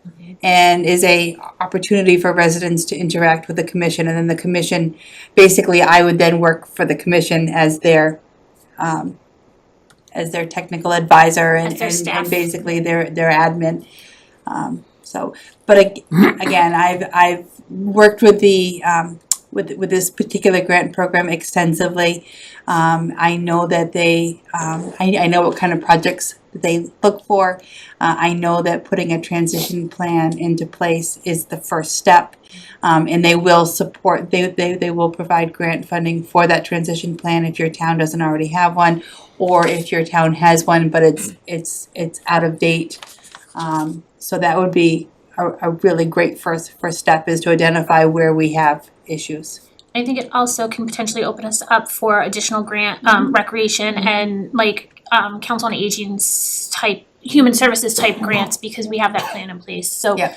I know oftentimes they look at that, whether it's a competitive grant or just even for a. Yeah. So I think that there's huge value to it. And I- Knowing where your deficiencies are is in being able to back that up, kind of like what you were saying with the master plan. You know, if you can track it back to a document, then you're really ahead of the game. But again, communities that don't have a commission, they can still apply for the grants, but they automatically lose points in that scoring matrix, simply because they don't have so it just puts us ahead. And we have had some resident outreach and interest in this area already, so We have? optimistic that Can if, we know who they are, if they reached out to us? I mean, maybe I know some, I was thinking of Ted Purcell, type of thing, so that's what I'm saying. I think we, with, if moving this forward, I think we would be able to promote what we're looking to do here. I think it would be, like I said, I'm optimistic that we would have volunteers that would be interested in Yeah, fulfilling I the think, role in this. I think the commission's a good thing. My only concern here is that this is written as a job description for hire. Well, that's the ADA coordinator role, Well, right? right, and I'm saying, when are we gonna do that? Cause if we fund it with the grant money, that's one thing, cause the town right now can't afford anything. So the ADA coordinator would be under my role. So I would be, you would appoint me as your ADA coordinator, and I'm already on your staff, so there are no additional appropriations. Not today, Heather. So So, wouldn't be anyways. yeah, so We're not gonna hire an ADA coordinator? never. No. Oh, No. You are required by law to have an ADA coordinator, to have somebody appointed to that role. And to Leah's point, if it was skipped in your last round of appointments, we just want to make sure that we're remedying that. Consistently throughout the Commonwealth, either the town manager or the town administrator. So I have seen in some cases where if there's a facilities manager, the role could be assigned to the facilities manager. But in most towns, it's the town administrator. Under the contract, the last line of my contract, all other duties as assigned, that's where that falls right in. okay. So this is not a committee, this is a commission. The legislation is set up so that town meeting would create a commission. Okay. Does the select board still have control over that commission? They Yes. appoint. Yes, yeah. Okay. When we bring it to town meeting, we would have to identify who the appointing authority is, and it would be my anticipation that it would be the select board. Okay. My understanding is if with town appointed boards or committees or commissions, then in order to unseat that commission, it needs to go back to town meeting to remove it. It just kind of is another layer of I guess skin in the game, teeth for that board or committee or commission. That it's not just how we did with economic development, because that never went to town meeting. That wasn't established at town meeting. That was just a committee that the board established, and we could Yeah. undo it. It would be like your planning board or your conservation commission, right? There are certain boards and committees that are statutorily required to have town meeting authorization, and this is one of them. But the select board would still have authority over the members, To a Right. not point, the correct. commission itself, Correct. so to speak. Right. No. Right. Okay. Just like historical commission is an appointed commission. Yeah. Concom, Yeah. same thing, so. Yes, it would definitely be a select board appointment, and we would want to establish how many members and so before we get to town meeting, we still have some questions to answer. I just want to make sure that this is supported so that as we work our way towards May, we're putting that together. Yeah, so if I could, since there's two pieces to this, we have the ADA coordinator position, or if the board is comfortable making a motion to appoint Heather in that role this evening, then we can move forward with that. I'm very comfortable with that. I mean, I would say it should just be default, and I thought it had been default that it was a town administrator, so every year for our yearly appointments, it was just town administrator Yeah, I that was the think I default. remember that, And so I think it must have just been skipped this year, but I'm 100% comfortable with that. So do you want it as a motion as Heather specifically, or just as a town administrator? Town administrator? Well, I think you should identify that Heather Butler, As town As administrator. town administrator, is your ADA Okay. coordinator. Okay. So I would move to appoint our town administrator Heather Butler as our ADA coordinator for the remaining fiscal year 26. And because I think that should be a yearly appointment, I believe. Yeah. Or to run concurrently with my contract, perhaps. I'm comfortable with I would be comfortable with with that. the concurrency of the town administrator Because I- contract. One of the documents that you have to submit with the grant applications is proof that that you, Heather, have been appointed, so I So think this is, That would make more sense, so Yep. that in the event that And- we miss something again during appointments. And I think that fits with kind of that it's a role and function of the town administrator position.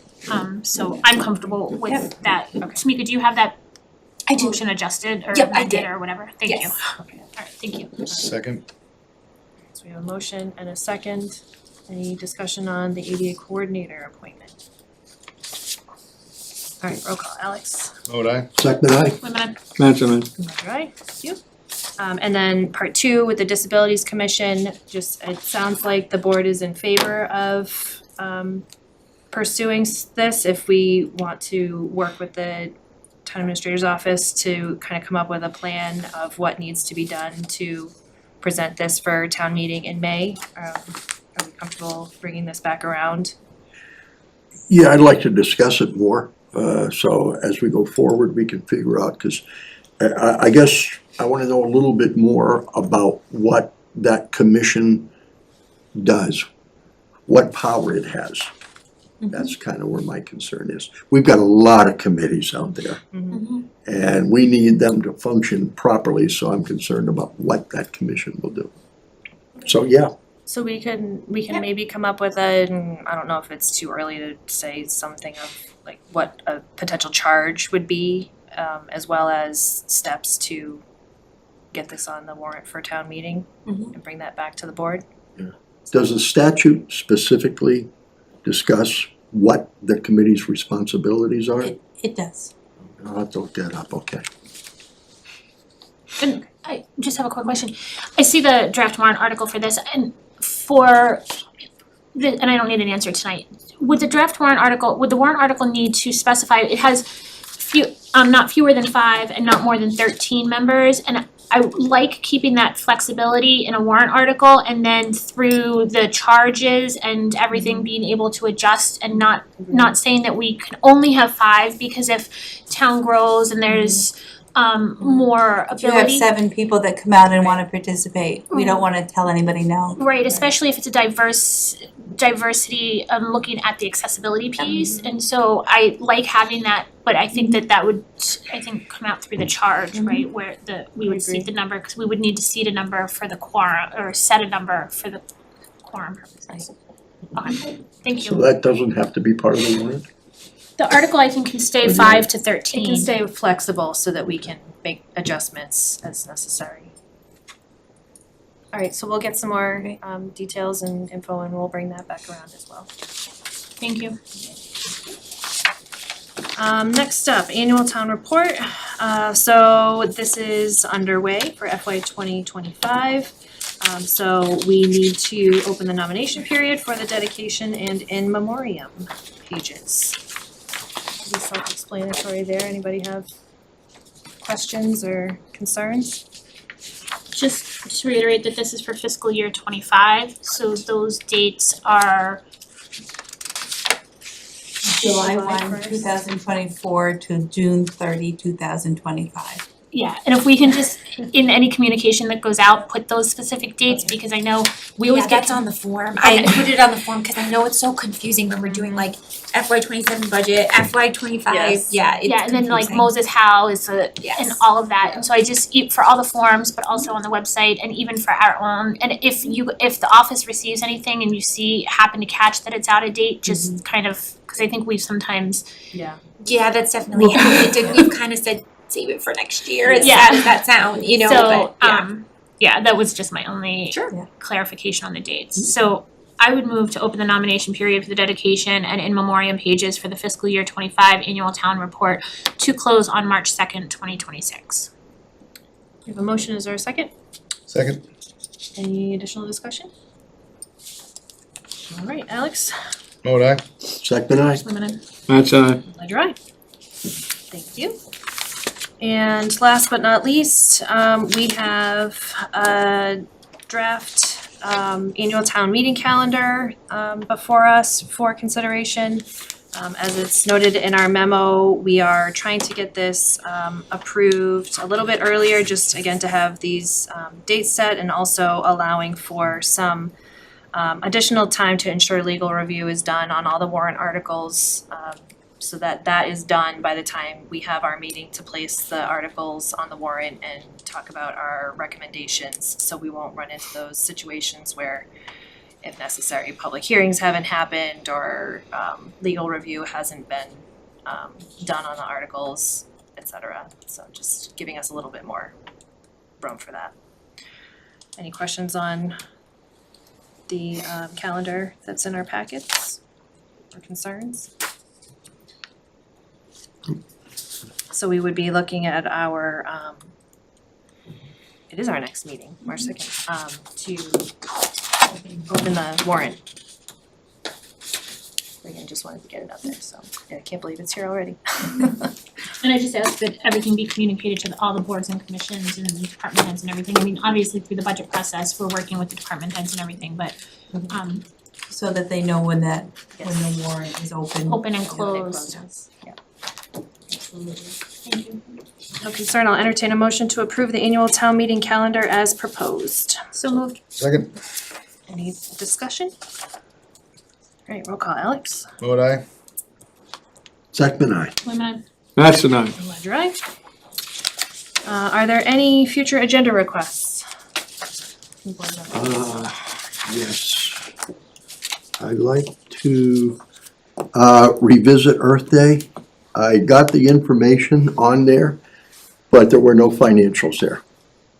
It was only numbers about how many people visited. When we talked about getting information from the, Is- I'd like to see if we can get more information from that. Did you send that out? I did, I thought there were 2 attachments. They were Um, all just about the town. They were, in other words, how many people visited. There was no financials there whatsoever. And that's what I was looking for, were the financials. Okay, I'll see if those are available. Okay.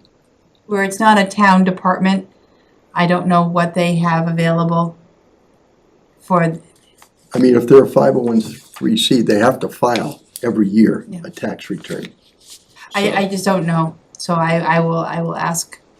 Yeah, I mean, I know they have it, they may not wanna give it to us, but I know they have it. Alright, so we'll see what we can find out. Yep. Okay, so maybe that Is doesn't there- need to be agenda, but yeah, I'd like that. Okay, so just some clarification on information you'd Yeah. like. Okay, and then once we have that, or if we feel like we need board discussion, you can let me know if we want something for the Yeah. agenda. And I think, you know, I know somebody brought it up earlier, but I'd like to know what's going on with the town planner, what we're doing with him. And the reason is, Him? I'd like to know is because one of the issues we have, and we're in land court now, being sued, is that a town planner kind of helps us stay out of those mugs and mires. So I'd like to know what the status is on where we stand on the If town I planner. may, we have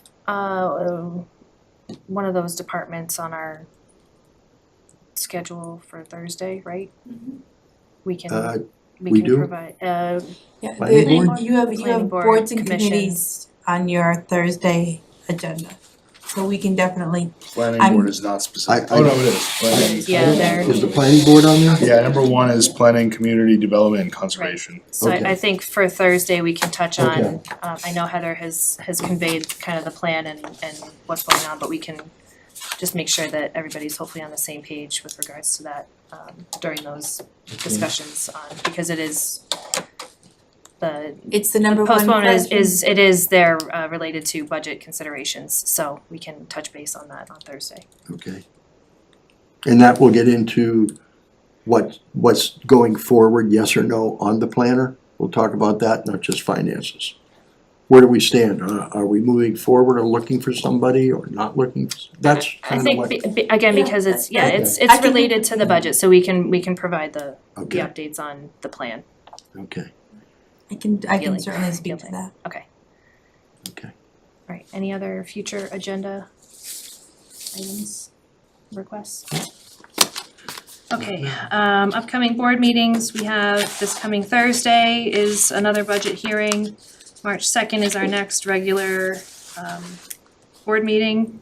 And then March 12th and March 19th, I believe, are to round out the budget hearings with this, are both the schools on the same night, on the 19th? No, Bay Path is the Is the 12th. 12th, Yep, okay. and Wachusett's the 19th. Okay, so the 12th of those are exclusively school budget evenings, and those should round out the last of the budget hearings before the continued discussion after that.